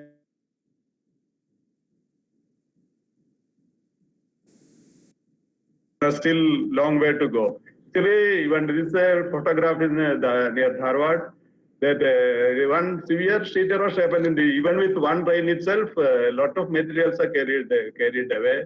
These natural sources are having such big problems, too swift and too fast, and the loss is not yet to ignore that. Ignore it. If we ignore it, we are going to our peril. This in our Tamil Nadu state, this severe sheet erosion is happening. This because of here people are.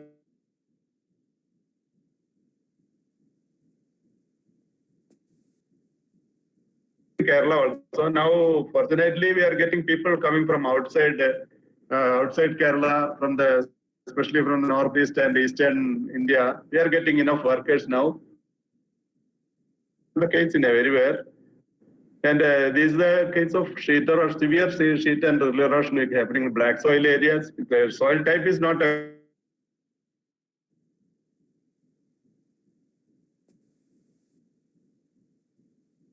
degradation, and this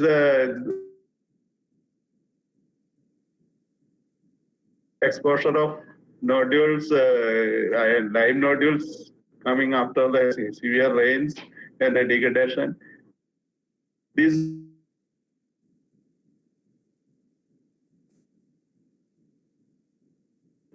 and this in Davangere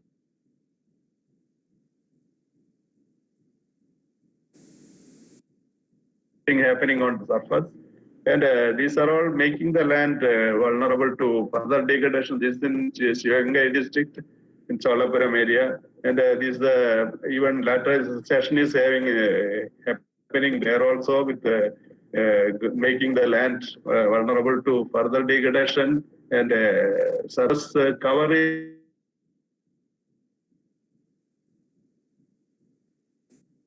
Soil series itself is changing to other one because of the removal of topsoil.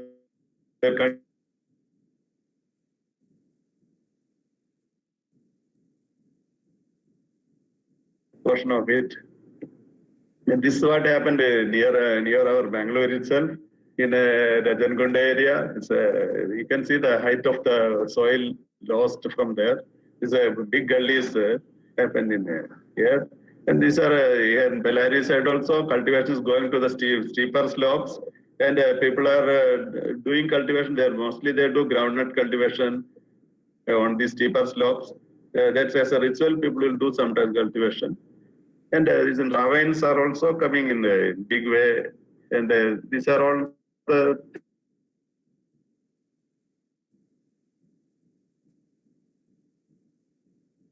this is another type of degradation happening by the water logging, and due to the poor drainage. And these are the image showing the salt affected areas.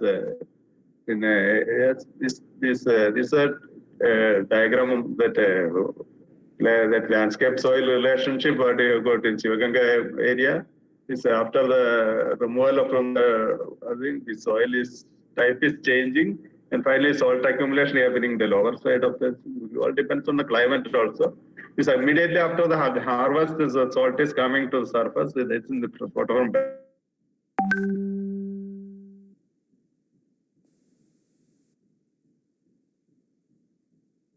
Loss here.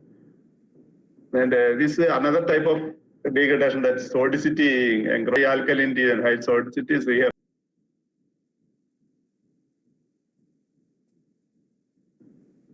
And there is a salinity, this is another.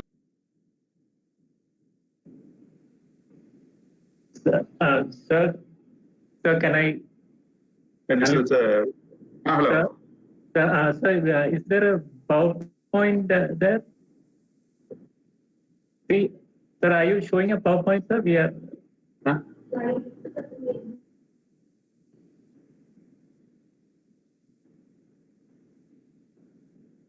So share, one second, you're not seeing the slide yet.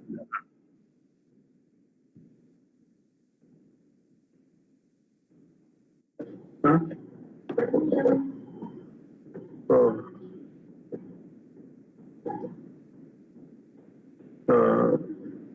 very good.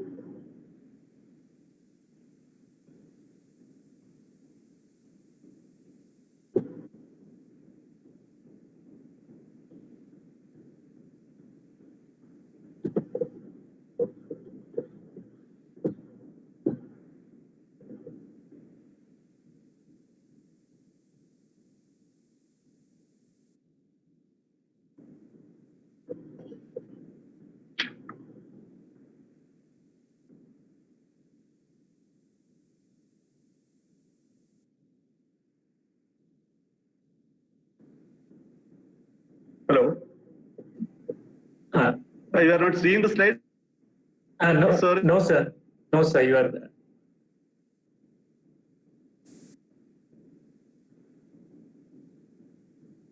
The slides have not come through. Slide not yet come through. Sorry.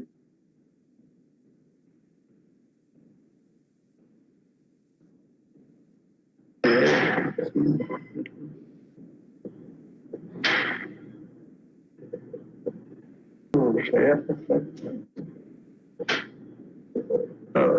1 second, please. I'm just trying to share the slides.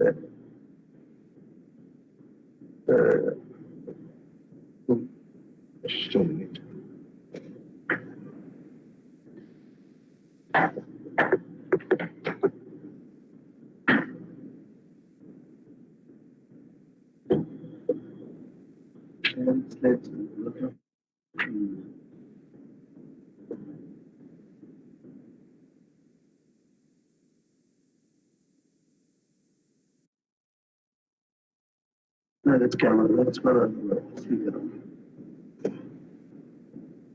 This one not video. No. Oh, this one.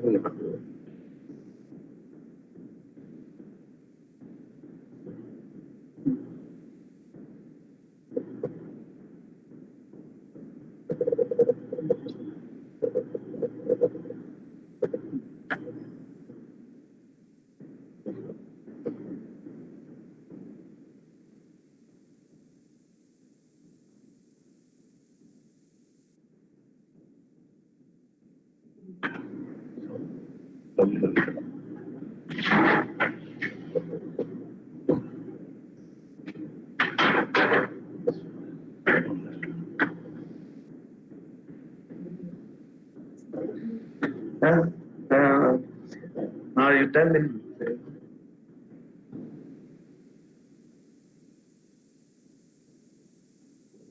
Hello. Yes, sir.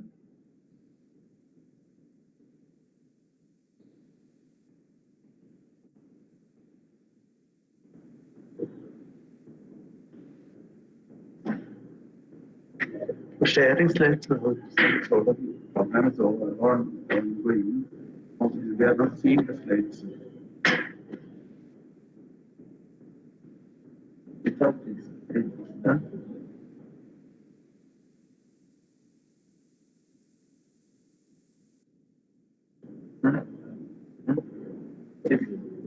Meeting. Google Meet. Google Meet. Okay. Not there.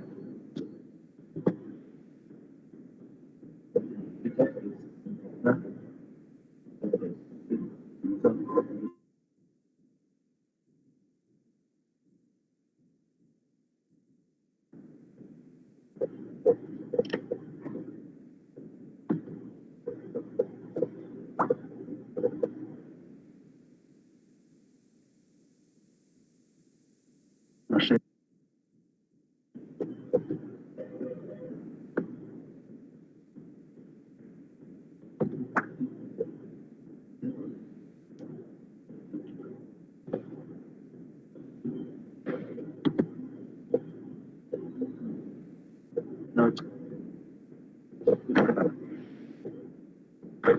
Hello. Now we are saying, huh? Yes, Sorry. yes, sir. Now it has come through. Yeah, sorry for the anyway. I will keep on now. I'll go ahead with this. What is shown? Okay, I'll go ahead next. Yeah. This. So sorry for the interruption, and I was not at all knowing it was happening.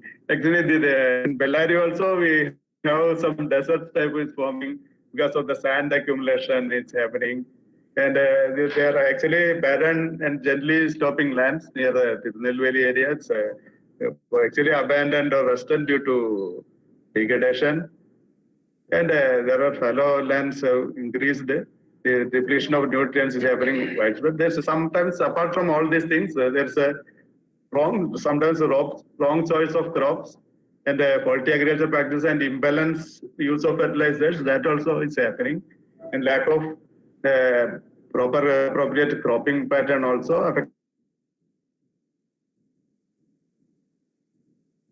the potentials greatly. This is a choice happened in that's happening in the urban area, and this is the extent of land degradation given by the different agencies compiled in by the Patajaya and co-workers, and finally harmonized value is 146.8 million hectares is having degradation at different scales. And this challenge, our challenge before us is to increase the productivity per unit area and to prevent or at least reduce the severity of degradation of the limited land resources and to revive interest in rainfed and marginal areas. The situation needs immediate attention to all stakeholders. Management of scarce land resources for the country and state at a level. We need to manage soil and other resources in a rational way. Needed to restore the health of the soil and other land sources to prevent further degradation and loss of productivity. The only option is to conserve and manage the resources based on their capability in a rational and sustainable way by providing required inputs and by selection of suitable crop varieties. And need for better resource management, resources for sustained productivity, information on the nature and distribution of soils and other resources, their potentials and problems, suitability for various land uses, and for preparation of soil and site-specific land use plans. It's a soil survey provides this information, and according to Swintail, the major constraint in using published research literature on commodity production on soil and water management, on soil conservation, is the lack of adequate identification of the use of soil in the studies. That's the thing, and for that we need to have a proper study of the land resources, what you have to discover site based on the geographic region, geology, parent material, what the type of geology, all those things and site description. Then comes the soil slope, and the surrounding country slope also. There's slope where exactly soil profile is made also, and erosion classes, runoff, natural drainage, and salt, alkali, soil reaction, the electrical conductivity, surface fragments, and all these things may not exist in all the places. Wherever exists, we have to record it. And there is a particular form for the pattern description. In that, all these aspects are coming. That mainly soil depth, horizons, all those designations has to be made correctly, and a lot of for master horizons and layers, transition horizons, combination of horizons, and where the vertical subject discontinuities, soil color and that color, moist, dry, moist and wet conditions, soil texture, structure, size, grade, and the consistency, rust resistance, and there are other concentrations on motils and clay films and redoxymorphic features, roots, spores, cracks. Sometimes we feel these things are unnecessary, but if you go to a particular area where these actual things exist, then only it's important. Like that, if you go to the the scald lands or other where areas acid sulfate soils, we need to have motils of the correct type of jarosite motils or other things. We have to each for it, that proforma has got all the things. We have to record it correctly. And soil survey gives the better for better source management, gives the nature and extent and distribution of different soils occurring in an area and their problems, potentials, and their capability and their suitability for various uses. Database generated from detailed soil survey sufficient to meet the needs of various uses, including the requirements of fertilizer scheduling and forecasting and precision agriculture. And it comes to the soil resources through soil inventory, and it has to be done. Then agroclimatic data also we have to take care of that temperature, sunshine hours, total and monthly, weekly rainfall and probability and length of growing period, potential evapotranspiration, all those things, and occurrence of frost or and relative humidity, wind speed, and so all those things are coming. Water sources, that also we have to see that how much water can be stored.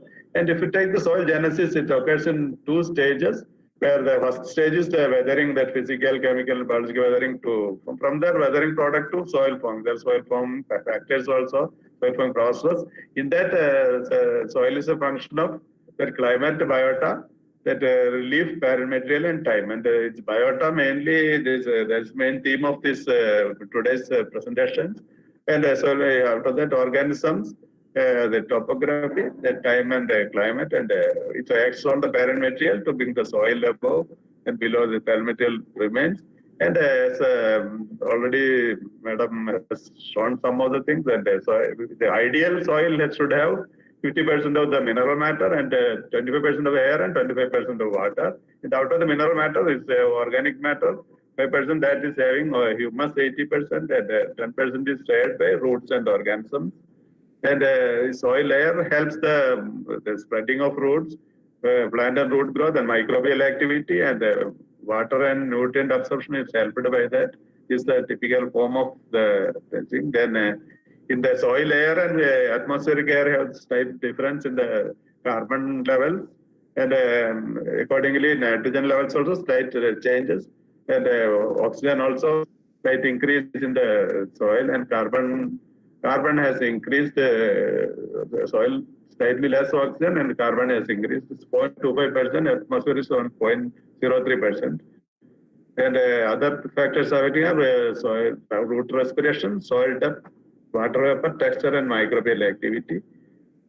And soil water is another important thing, where it is the soil solid air water relationship is important for the occurrence of the microbes as well as for managing the soil resources. These are very important. Then transport of nutrients, weathering process, and structure formation, physical, chemical, and the biological activity, germination. These are all linked with soil water.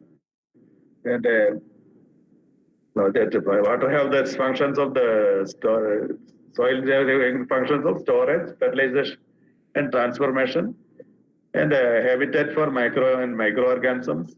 And there's a declining of soil quality by soil erosion, decline of soil organic matter, contamination, compaction, acidification. Acidification is the typical in Kerala.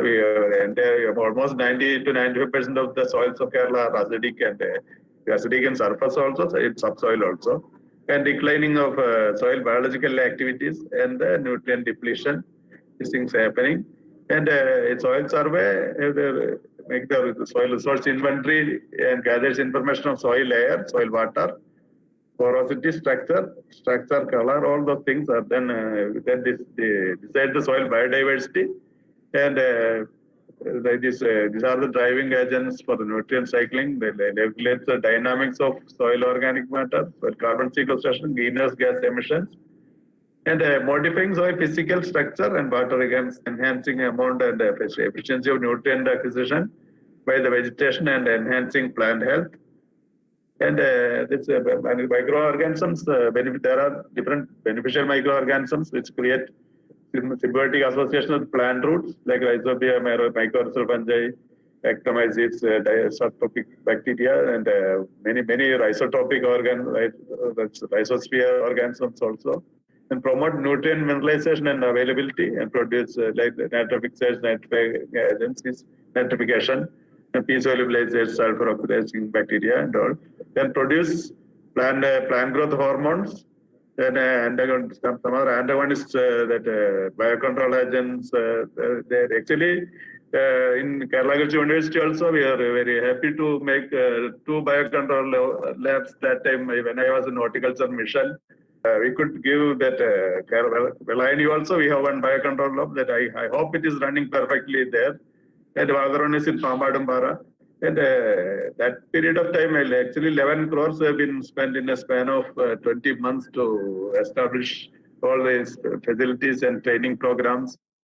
And this beneficial microorganisms, biopesticides, use of bacillus storages, development of GM crops, and this thing, agrobacterium also useful as a gene gun in the production of GM crops. And like that, then soil microbes act as indicators of soil health also, that decomposes by involving organic matter decomposition, breaking down pesticides and pollutants in soil, mutually by forming relationships with plant. In case of nitrogen fixing bacteria, and lithotrophs and chemoautotrophs. A few are involved in nitrocycling and degradation of pollutants, and disease suppressors, and that process antifungal activity and enhanced plant growth. And we have got several programs we made in Kerala during our this from 2000. Before first we prepared soil map of India, soil map of Kerala out of that, and then we are going rubber growing areas have been surveyed in detail, and after that we have got the first project in for rice, specifically for rice growing areas of Kerala and Palakkad region.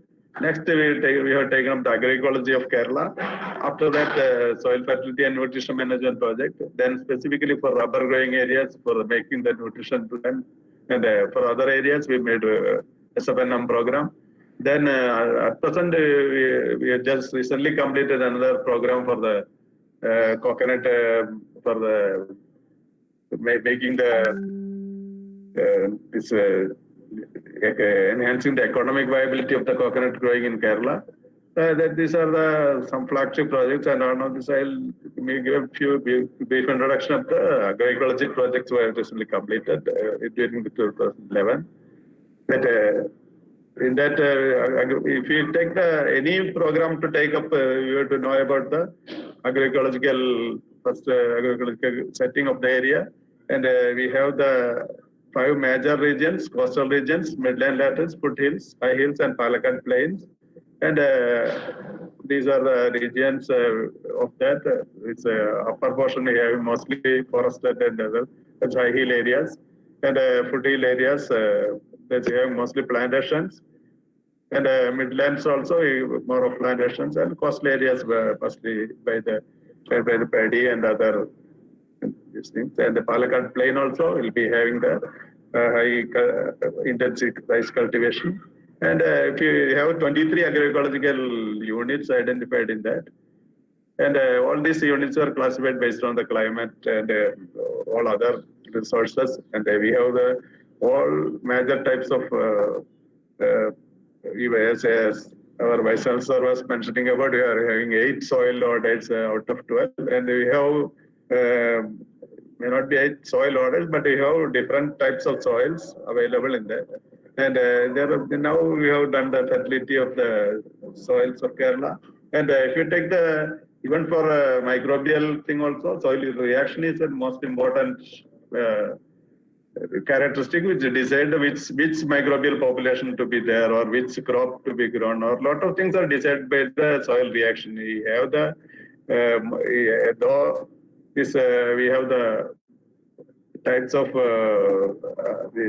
strongly all the 80% of the Kerala soils are strongly acidic, and the others are mostly moderately acidic. And we have got only in Palakkad region we have slightly neutral to slightly mildly alkaline soils, and we have highly acidic, ultra acidic soils also. Here the these cross-coastal ecosystems where acid sulfate and acid saline, Pokali, and all those regions are there.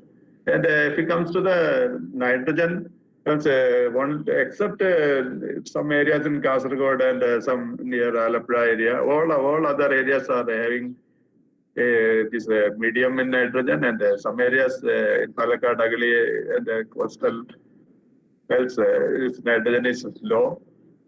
And coming to phosphorus, the phosphorus availability is though phosphorus is high in soils, but because of P fixation, the plant will not be having the availability of the phosphorus in time.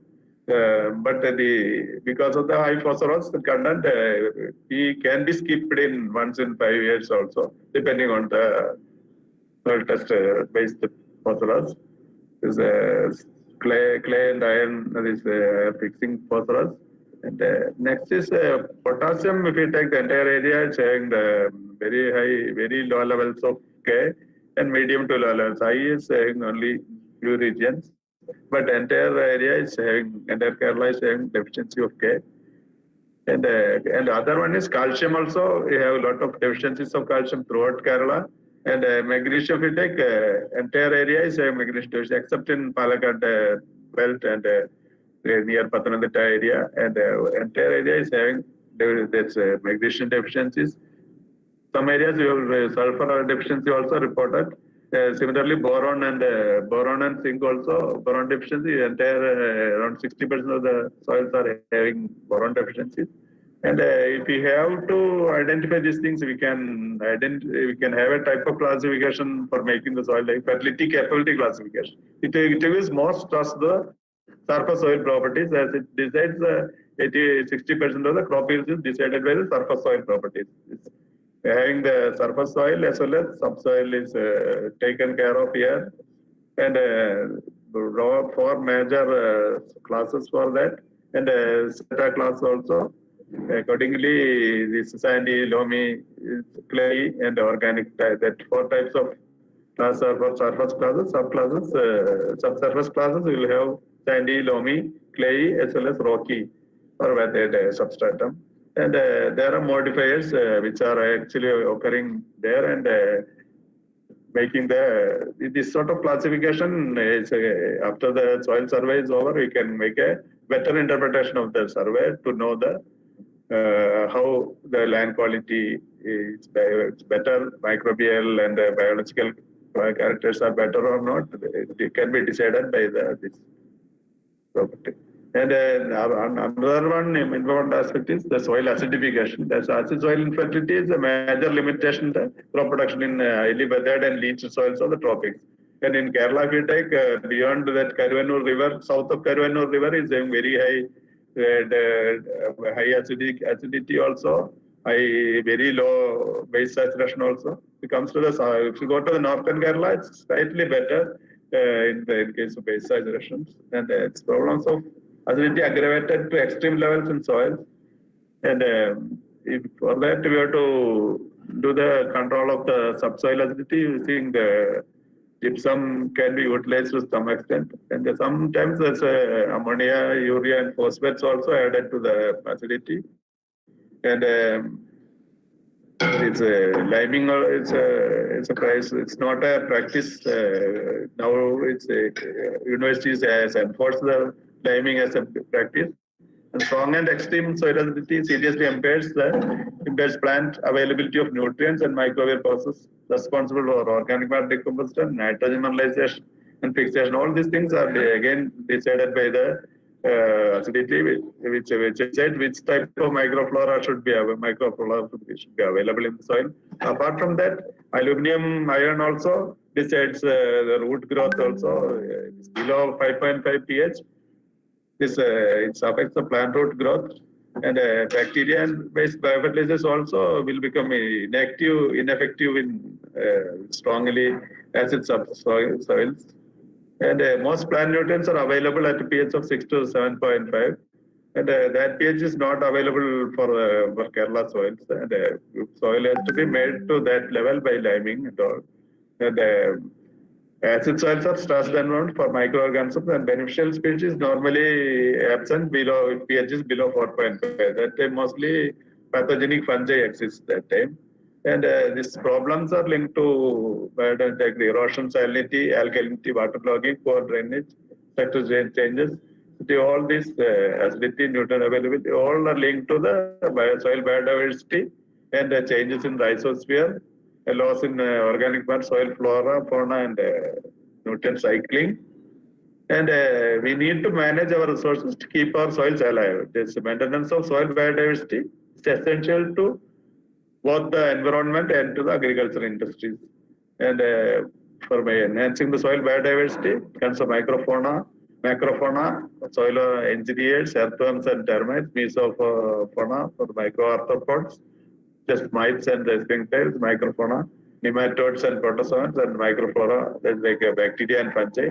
And soil biodiversity is an important resource that regulates ecosystem process, essential to the functioning of that ecosystem. Our understanding of the species and their interactions and the effect on process occurring in the soil food web in natural systems are of important contribution to management of land, particularly agriculture.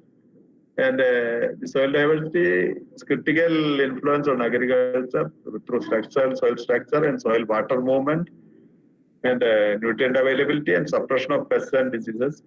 And regarding the moisture availability, if you see the 1/3 bar and 15 bar moisture in Kerala, wherever high SQ oxide contents are there, the difference between 1/3 bar and 15 bar, those in the graph, those lines are going parallel, almost close to each other, so that no water will be available to the plants immediately after cessation of rains. That's the things in major. It's a big problem in lateritic red soils. The nutrient it makes the suppression of the nutrient. If biodiversity is good, it can increase the nutrient availability, and so it can suppress the pests and diseases.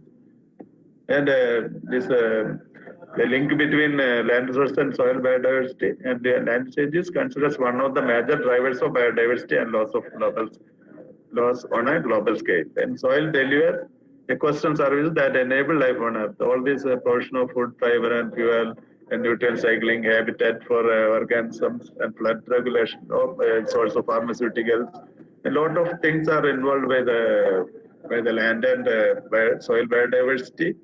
And land use impact on soil. If the land use changes have a direct impact on species composition, and as well as indirect impact also there. And conversion of natural ecosystem to manage the system changes the determinants of biodiversity, and these land use changes affect the total soil biota and reducing the species diversity also. Again, if you take the land quality directly, if the soil microbial biomass is the most important indicator of the land quality, and soil microbial biodiversity also one of the major determinants of the land quality. And land use impact, land use change altered patterns of soil biodiversity in arid lands of northwestern China. The conversion of natural grassland to shrub plantation, the tree plantation and all. Arable lands eliminated or reduced the abundance of some these natural grassland adapted taxa all changed. And similarly, agricultural cultivation in wetlands influences the bacterial, acidobacterial, fungal and fungal diversity and community structure that's happening in the wetlands also. And land use impact again on comparison of several land use biodiversity in those gradients showed ecosystem quality decrease also as agricultural practice which intensifies that. The conversion of natural ecosystems and human land use is leading threat to biodiversity. Thus, conserving soil biodiversity is important for the great agricultural productivity.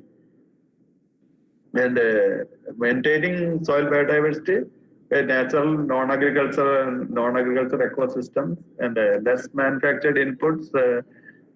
Not this actually, it should be the measured inputs. It should, whatever is needed or taken by the crop only has to be replenished. That should be the way. And grazing systems, and we should not keep the open grazing things only for such areas which may not make the problems. Other places you have to be close grazings and crop management techniques that increase soil organic matter It has to be enhanced because just like we have to keep the stubbles on soil and more litter on soil.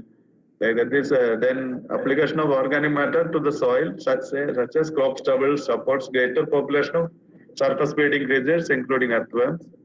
And there are some of the our recently completed project on coconut. We may evolve some best management practices like discontinuing annual practice of preparing basins around the farm and zero tillage unless required for intercrops. Otherwise, zero tillage. And farm waste alone can be used as organic matter input and alleviation of surface and subsoil acidity through liming and subsoil through gypsum application. With that, we could with these things we could enhance the production by 50% in all the places, and we could bring back the provision of earthworms and other macrofauna for these lands. And an impact on this. Similarly, we had done some studies on coffee-based land uses, agroforestry systems. So coffee systems are almost on par with the natural forest ecosystems, or sometimes even better. Carbon sequestration is happening there. And similar studies we have done in rubber also. There also we could see that these rubber areas, wherever we have the surface cover of this surface leguminous cover is there. Such plantations have almost on par with the natural forest ecosystems nearby.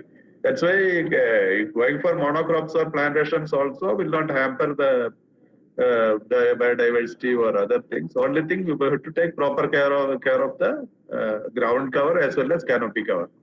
Understanding soil microbial responses to agricultural legacies and restoration is especially important.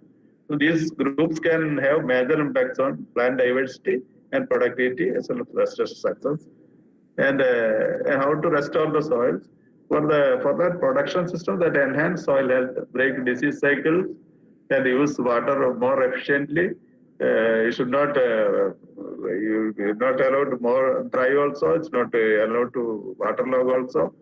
Like that, you should use a proper air-water relationship and restoration of native plant communities and expanded use of native grasses in grazing and farming within capabilities of the soil and topography. Should not make more. Then land management practices to increase levels of organic matter soils and biodiversity to be encouraged. Managing grazing pressure to retain and improve plant cover and using minimum tillage or no-till practices to maintain ground cover and improve soil structure. And maintaining and increasing perennial plants, including pasture cropping, careful use of fertilizer, and rehabilitation of soil through targeted earthworms, water management, and seeding. And some of the key messages like the soil is a living resource and home to more than 1/4 of our plant is biodiversity. Up to 90% of our living organisms live or spend part of their life cycle in soils. We know only 1% of this hidden universe, and some of the aspects she has already has already mentioned about that. And soil organisms work 365 days and each 24 hours per day and 7 days in a week. And throughout that time, and it's a coordinated effort to sustain life on Earth. And soil biodiversity is an essential component of soil health. And healthy soil produces more nutritious and safer food. And 95% of the food come from our soils. And soil organisms help soils store carbon and reduce greenhouse gas emissions. And soil biodiversity contributes to the remediation of soil pollution by breaking down contaminants. Soils are vast vital pharmacies. About almost all the antibiotics are coming from the soil-borne microorganisms.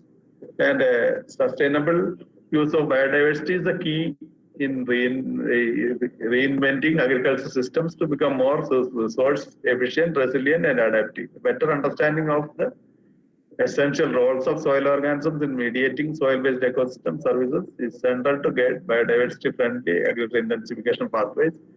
Soil microbes can provide tremendous benefits to human health, and human nutrition depends on the availability and balance of nutrients in edible plants in parts of plants, which depends on their concentration in the soil and their availability for plant uptake.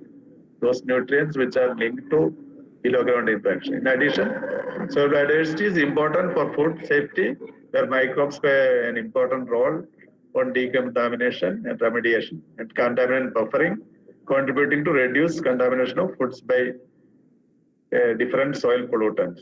And productivity improvement in perpetuity without ecological and social harm. The evergreen revolution involves the integration of ecological principles in technology development and dissemination.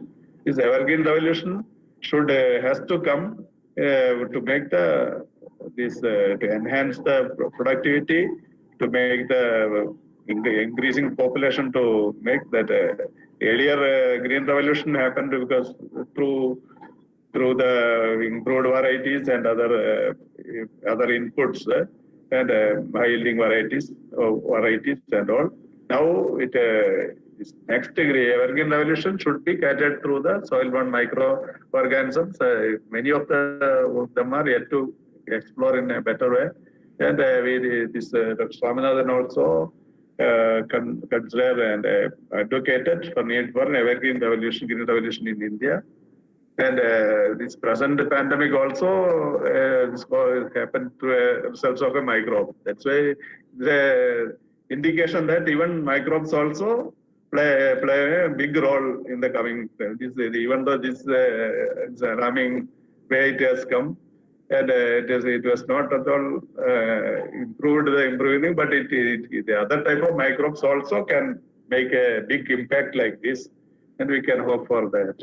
And soil is essential for the maintenance of biodiversity above and below ground. Wealth of biodiversity below ground is vast and unappreciated, and millions of microorganisms live and reproduce in the few grams of soil that beneath our earth. And it's a message to be given. And thank you all, and for giving an opportunity.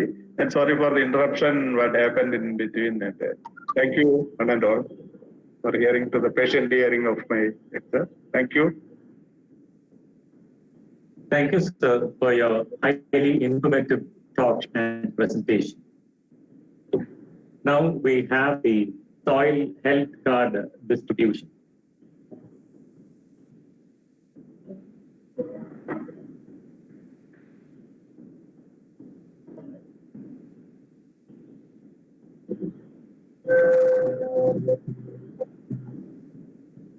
കർഷക കൃഷിയിടങ്ങളിൽ നിന്നും ശാസ്ത്രീയമായി മണ്ണ് സാമ്പിളുകൾ ശേഖരിച്ച് വെള്ളായണി കാർഷിക college മണ്ണ് പരിശോധന ലാബിൽ പരിശോധനകളുടെ അടിസ്ഥാനത്തിൽ നിർണയിച്ച് തയ്യാറാക്കിയ സോയിൽ ഹെൽത്ത് കാർഡുകൾ കർഷക പ്രതിനിധികൾക്ക് ഇപ്പോൾ വിതരണം ചെയ്യുന്നതിനായി കേരള കാർഷിക സർവകലാശാല ജനറൽ കൗൺസിൽ അംഗവും ദക്ഷിണ മേഖല പ്രാദേശിക കാർഷിക ഗവേഷണ കേന്ദ്രം അസോസിയേറ്റ് ഡയറക്ടർ ഓഫ് റിസർച്ചുമായ ഡോക്ടർ റോയ് സ്റ്റീഫനെ ക്ഷണിക്കുന്നു.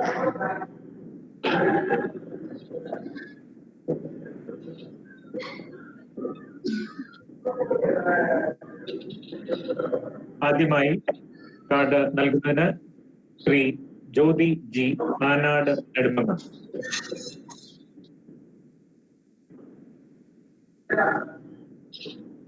അടുത്ത കർഷക പ്രതിനിധി Ratheesh Kumar R Altharamoodu.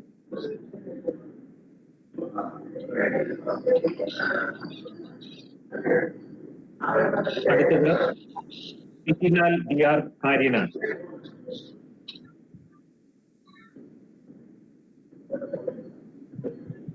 Sandhya R S Vithura.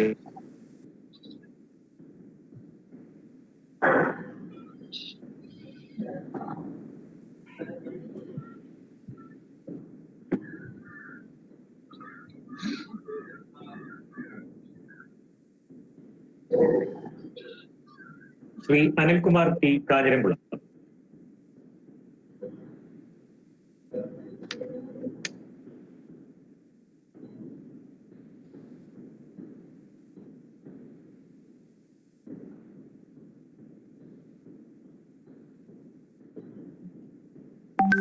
Thank you, sir. May I request Dr. Thomas George, Professor and Head, All India Network Project on Pesticide Residues and member of the General Council of Kerala Agriculture University, to distribute the prizes. Various competitions were held for the students of the College of Agriculture, Vellayani, based on the theme of the World Soil Day 2020, Keep Soil Alive, Protect Soil Biodiversity. Now we have the prize distribution to the winners in a virtual mode.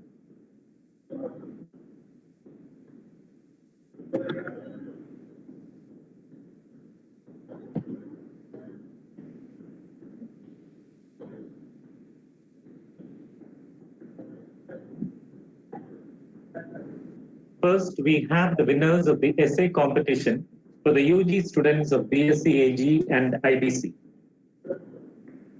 The first prize goes to Jiki Chako of the 2019 BSc AG batch.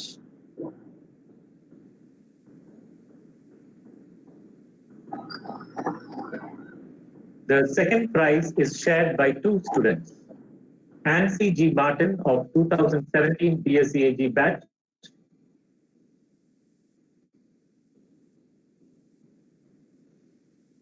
and Abarna K of 2018 BSc AG batch.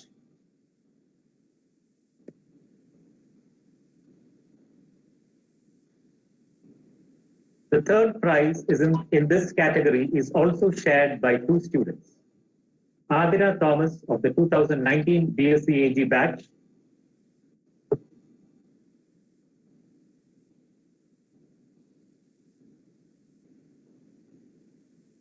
Banu Piyush Singh of 2017 BSc AG batch. The next category in essay competition is the PG and PhD students. The first prize in this category is backed by Ms. Anju B. Raj, PhD scholar of the Department of Agronomy. The second prize goes to Jayalakshmi T, PG scholar of the Department of Agronomy. Two students have bagged the third prize. Sudhi A.S., PG scholar of the Department of Soil Science and Agriculture Chemistry, and Adarsh S., PhD scholar of the Department of Agronomy.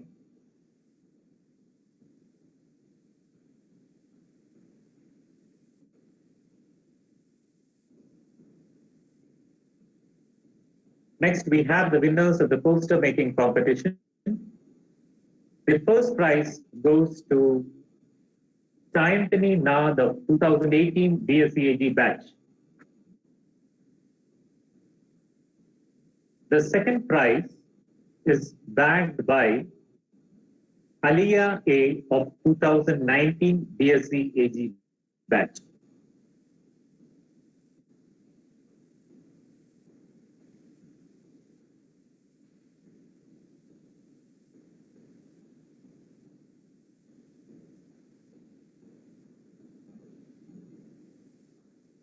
The third prize goes to Parvati B of the 2016 IBC batch.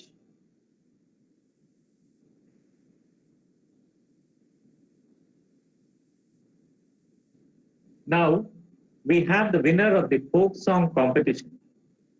The winner in this item is Anupama Padmakumar of the 2018 IBC batch.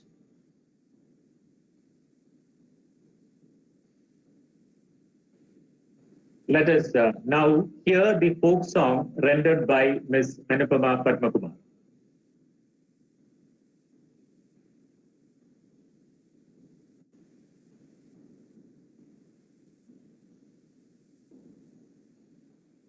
കൂട്ടരെ മനസ്സൊരുക്കാം കൂട്ടരെ മണ്ണറിഞ്ഞ് പണിയെടുത്ത് മുന്നേറാം കൂട്ടരെ മുന്നേറാം കൂട്ടരെ മണ്ണൊരുക്കാം കൂട്ടരെ മനസ്സൊരുക്കാം കൂട്ടരെ മണ്ണറിഞ്ഞ് പണിയെടുത്ത് മുന്നേറാം കൂട്ടരെ മുന്നേറാം കൂട്ടരെ വിതച്ചു നേടിയ നാടിത് കൊയ്തു നേടിയ നാടിത് മണ്ണറിഞ്ഞ് പണിയെടുത്ത് മുന്നേറാം കൂട്ടരെ മുന്നേറാം കൂട്ടരെ നീർ നിറഞ്ഞ തടത്തിനായി ഒത്തുചേരാം കൂട്ടരെ മണ്ണറിഞ്ഞ് പണിയെടുത്ത് മുന്നേറാം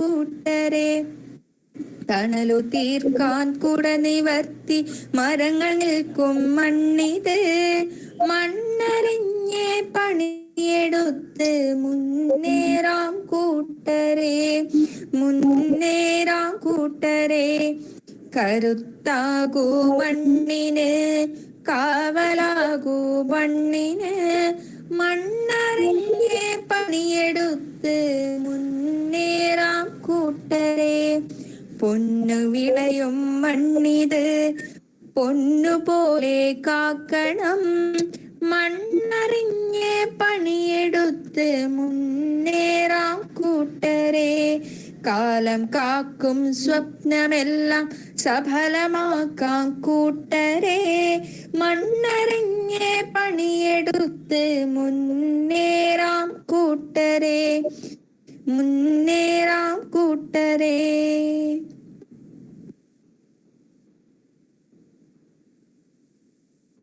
Congratulations to the winners and thank you, sir. ആശംസകൾ അർപ്പിച്ച് സംസാരിക്കുന്നതിനായി കേരള കാർഷിക സർവകലാശാല ജനറൽ കൗൺസിൽ അംഗവും ദക്ഷിണ മേഖല പ്രാദേശിക കാർഷിക ഗവേഷണ കേന്ദ്രം അസോസിയേറ്റ് ഡയറക്ടർ ഓഫ് റിസർച്ചുമായ ഡോക്ടർ റോയ് സ്റ്റീഫനെ ആദരപൂർവ്വം ക്ഷണിക്കുന്നു. Respected Dean and the President of the session, Dr. Anil Kumar sir, Honorable Vice Chancellor of Kerala Agriculture University, Dr. Chandrababu sir, Professor Ethan Lal World Food Prize Laureate, invited speakers of the day, Dr. K. Anil Kumar and Dr. Sindhu, Dr. Thomas George, Head of the Department, Manorama teacher, my teachers, respected delegates and dignitaries, dear students. I really appreciate the head of the department and the team of Department of Soil Science and Agriculture Chemistry for organizing a special technical webinar in connection with the celebration of World Soil Health Day. And the topics selected are also highly relevant in the context of climate change. We know that the communication between plants and soil is very scanty, and whatever information is coming on that is really interesting. So we, being the students of plant physiology, were able to understand the morphological, physiological and molecular modifications that plants make in response to the information that it receives from the soil in terms of nutrient status or microbial communications, etc. And plants have the ability, inherent ability to modify their growth in response to this biotic or abiotic status or the information which comes from the soil. And that means the biodiversity of a soil is also, or biodiversity in a particular location is also conditioned by the information which comes from the soil. And recent floods that occurred in Kerala also has caused a significant reduction in the biodiversity, mainly because of the change in the nutrient pattern and the shift of soil from the uplands to lowland situation. And we need to identify the research gaps in these areas. And also we need to identify the solutions, especially in terms of technology, to manage this situation. So I wish the young research scholars and also the young researchers to identify these specific hints which they have got from the enrichment lectures what we had today, to go ahead and strengthen the research on the specific areas that were highlighted by the eminent speakers of the day. I wish a very good success, and I really congratulate all the winners of the various competitions that held. Thank you. Thank you very much. Thank you, sir. May I now request Dr. Thomas George, Professor and Head, All India Network Project on Pesticide Residues, and member of the General Council of the Kerala Agricultural University, to offer felicitations on this occasion.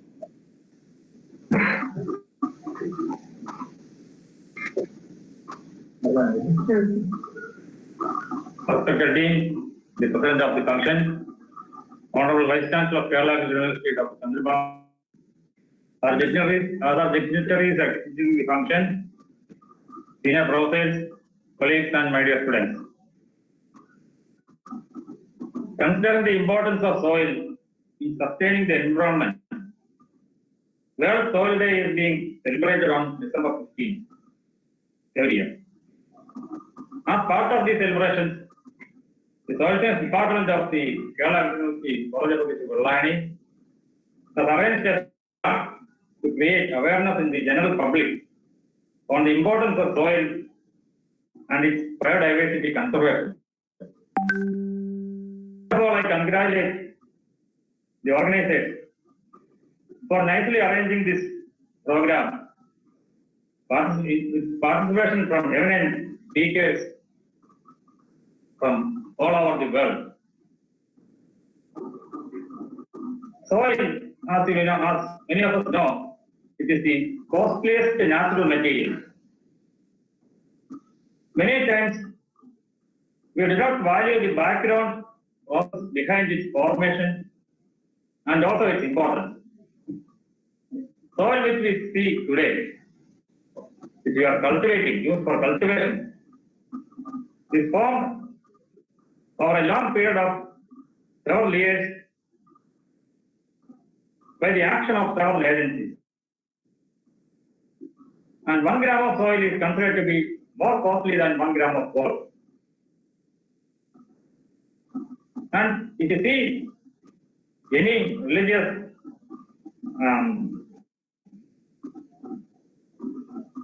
teachings, you can see that every life is either originated from soil or it is linked to the soil. So after the formation of every life, that is animal or plant, it is sustained by the soil and ultimately all plants will return to the soil. So that is the rule of nature. So soil is the storehouse of nutrients and water, and it supplies not only the storehouse but it supplies the nutrients and water for crop growth as well as for meeting the human and animal requirements. Without roots, no plant can grow, and without soil, no root can grow. So for anchorage of plants, roots are required, for which soil is required. And also soil expects all that things formed from soil to be returned to soil to maintain its properties. So all are expected to live in harmony with soil in a synergistic action, in association. And another thing is that heterogeneous system, harboring a pluralistic society of micro and macroorganisms in it. We know that saying that soil is the natural thing with maximum tolerance. Just but maximum forgiveness. It will forgive to all. If we hit the soil with maximum force, if we more than we kill the soil, it will become more productive. It will respond in a positive way. It has got no ego. It will never boast that I am feeding this 125 crore people in the world, or I am supporting all the plants and animals in this world. So another thing that has got high tolerance is the tree. How many branches we cut off, or how many stones we throw on this tree, it will produce more fruit. It will bear more fruit for the betterment of the humanity or for the society. In soil, the microorganisms outnumber the macroorganisms.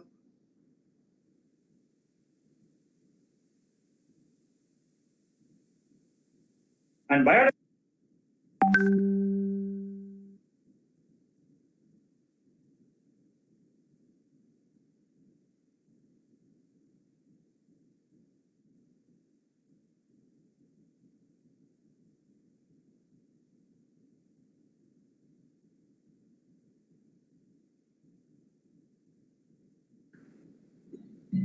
Not audible.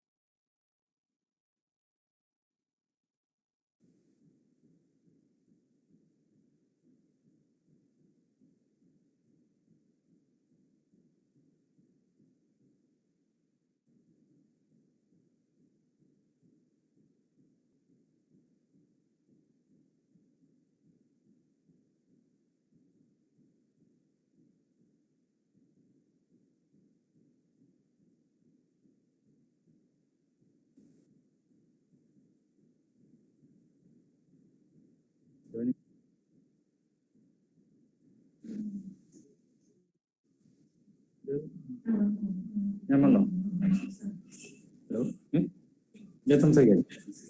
You can continue. Sir, you can continue. Hello.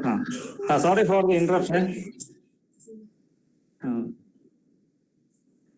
Even though it accepts everything that is originated in soil, it dislikes the synthetic or outside products, especially the non-biodegradable.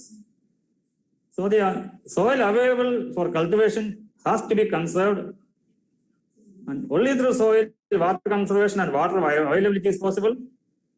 So the public is to be sensitized on the urgency to conserve and protect the soil, not only for us, but for the coming generation. So as our Dean has mentioned in his introductory remarks, a campaign is not only the responsibility of the university, but all concerned agencies, including the Agriculture Department, Soil Conservation Department, and all other agencies, has to work together as a campaign at the state level or even at the national level to create awareness on the urgency to conserve and protect the soil from degradation and to conserve the biodiversity. So our Vice Chancellor has mentioned that it is not a standalone activity, but all the concerned departments, especially agronomy, engineering, bioinformatics, microbiology, all has to work together to make this biodiversity conservation of soil in order to make it more productive and sustain the productivity of soil. So in this context, I may mention that all of us should have utmost care and concern for the soil and to prevent the abuse of soil and to use the soil wisely to serve us and also the coming generations and to feed us as well as to supply the water requirement for the entire population. So I thank the organizers once again for nicely arranging this function and to give me an opportunity to speak on this occasion. I wish all the best for this department as well as for the university. Thank you. Thank you, sir. Now we have a short video presentation prepared by the PhD scholars of the department, which is mainly based on the Soil Day memoirs over the years. So over to the video.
ഇന്നത്തെ ലോക മണ്ണ് ദിനാചരണ പരിപാടികളോടനുബന്ധിച്ചുള്ള ഈ technical വെബിനാറിൽ കൃതജ്ഞത പ്രകാശിപ്പിക്കുന്നതിന് വെള്ളായണി കാർഷിക college മണ്ണ് ശാസ്ത്ര കാർഷിക രസതന്ത്രം വിഭാഗം പ്രൊഫസർ ഡോക്ടർ റാണി ബി.എ. ആദരപൂർവ്വം ക്ഷണിക്കുന്നു.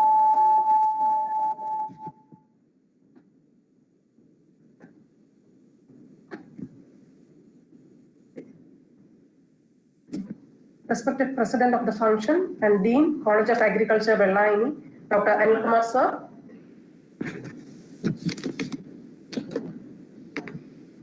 Honorable Vice Chancellor, Kerala Agricultural University, Dr. R. Chandrababu Sir.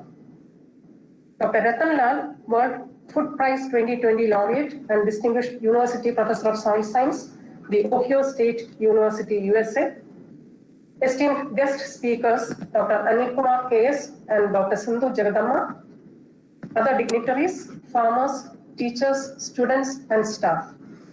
Today, the 5th December 2020, we are celebrating the World Soil Day, an initiative of the United Nations Food and Agricultural Organization to create awareness among the public on the importance of protecting soil. In the present scenario of drastic climate change, including severe rains, floods, cyclones, and drought, we have to stress the need for conserving our soils to protect our planet Earth. Here lies the importance of the role of soil scientists all over the world in protecting our soil and its biodiversity. So, we are conducting this seminar with the main motto of raising awareness on the World Soil Day 2020 theme, Keep Soil Alive, Protect Soil Biodiversity. And as every special moment has to end, this great event is also not an exception. So I feel privileged to propose the vote of thanks on behalf of each and every fraternity of the Department of Soil Science and Agricultural Chemistry, College of Agriculture, Vellayani. We are very much honored by the presence of our Honorable Vice Chancellor, Dr. R. Chandrababu, during this special event. I thank you, sir, for gracing this auspicious occasion and for your sincere support and guidance. This function would not have been fruitful without your presence. So we are very grateful to you, sir, for inaugurating this function and for delivering the inaugural address, which was very relevant and inspiring.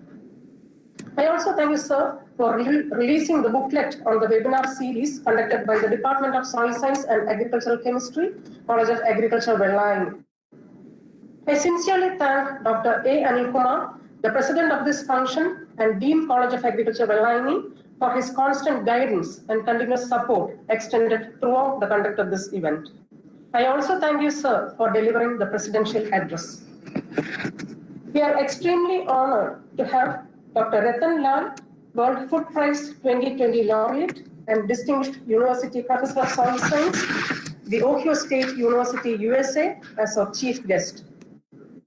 On behalf of the Department of Soil Science and Agricultural Chemistry, College of Agriculture, Vellayani, I extend my heartfelt thanks and gratitude to you, sir, for delivering the keynote address, World Soil Day, Perseverance, Opportunities, and Challenges, which was very much thought-provoking.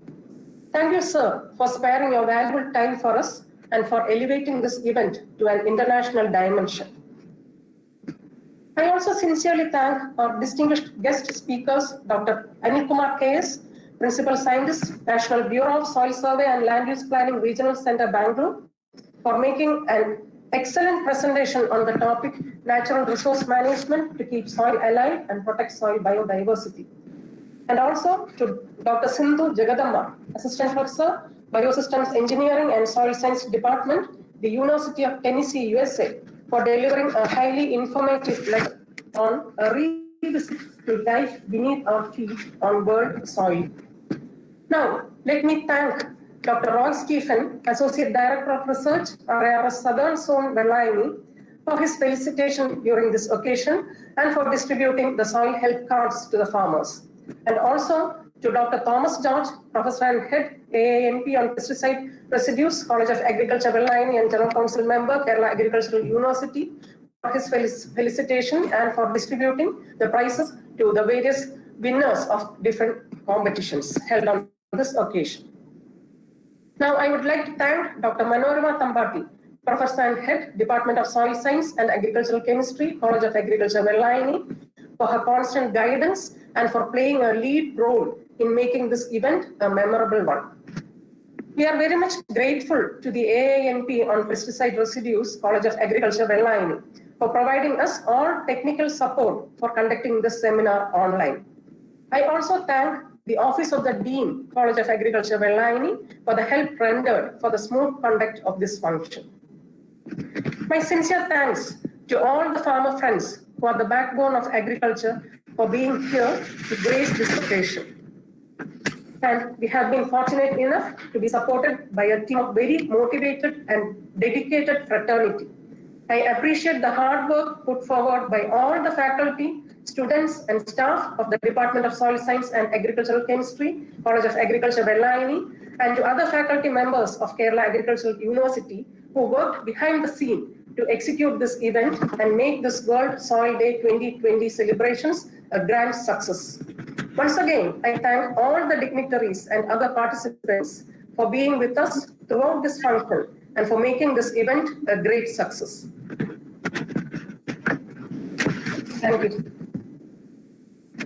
Thank you, madam.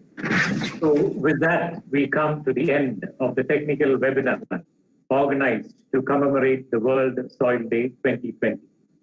Let us resolve and strive to pass on a healthy soil to future generations. Thank you all and goodbye.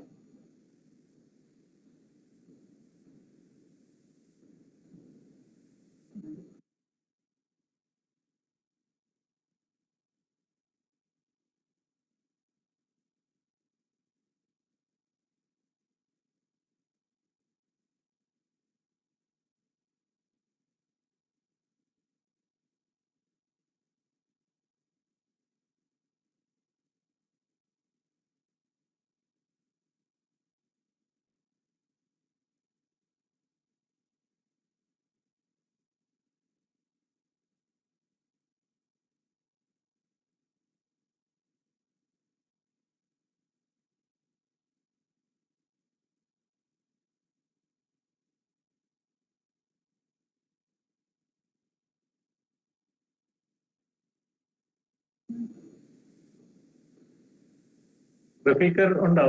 റഫീഖർ?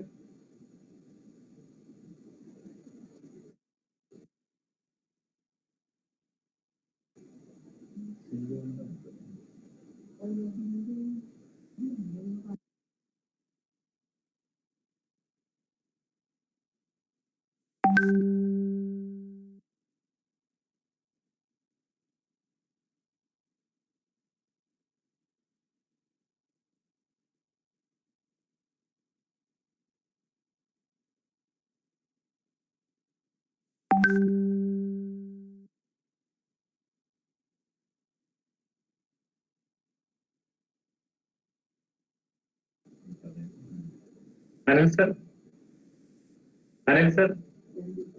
Thank you sir. Anil sir? Sir mute ആണ്. Sir mute ആണ്.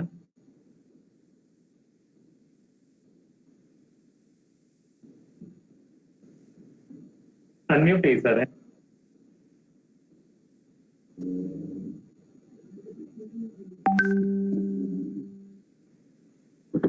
Okay. Okay. Hello, Naveen. എന്നായിരുന്നു? നല്ല programme ആയിരുന്നു.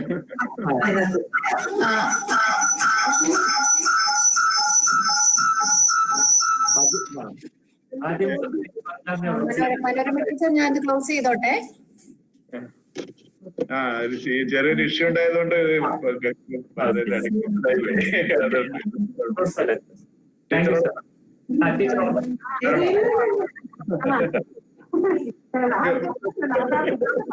മനസ്സിലായത് അയ്യോ power point ഉണ്ടെന്നുള്ളത് നമ്മുടെ കുറെ കഴിഞ്ഞ ശേഷം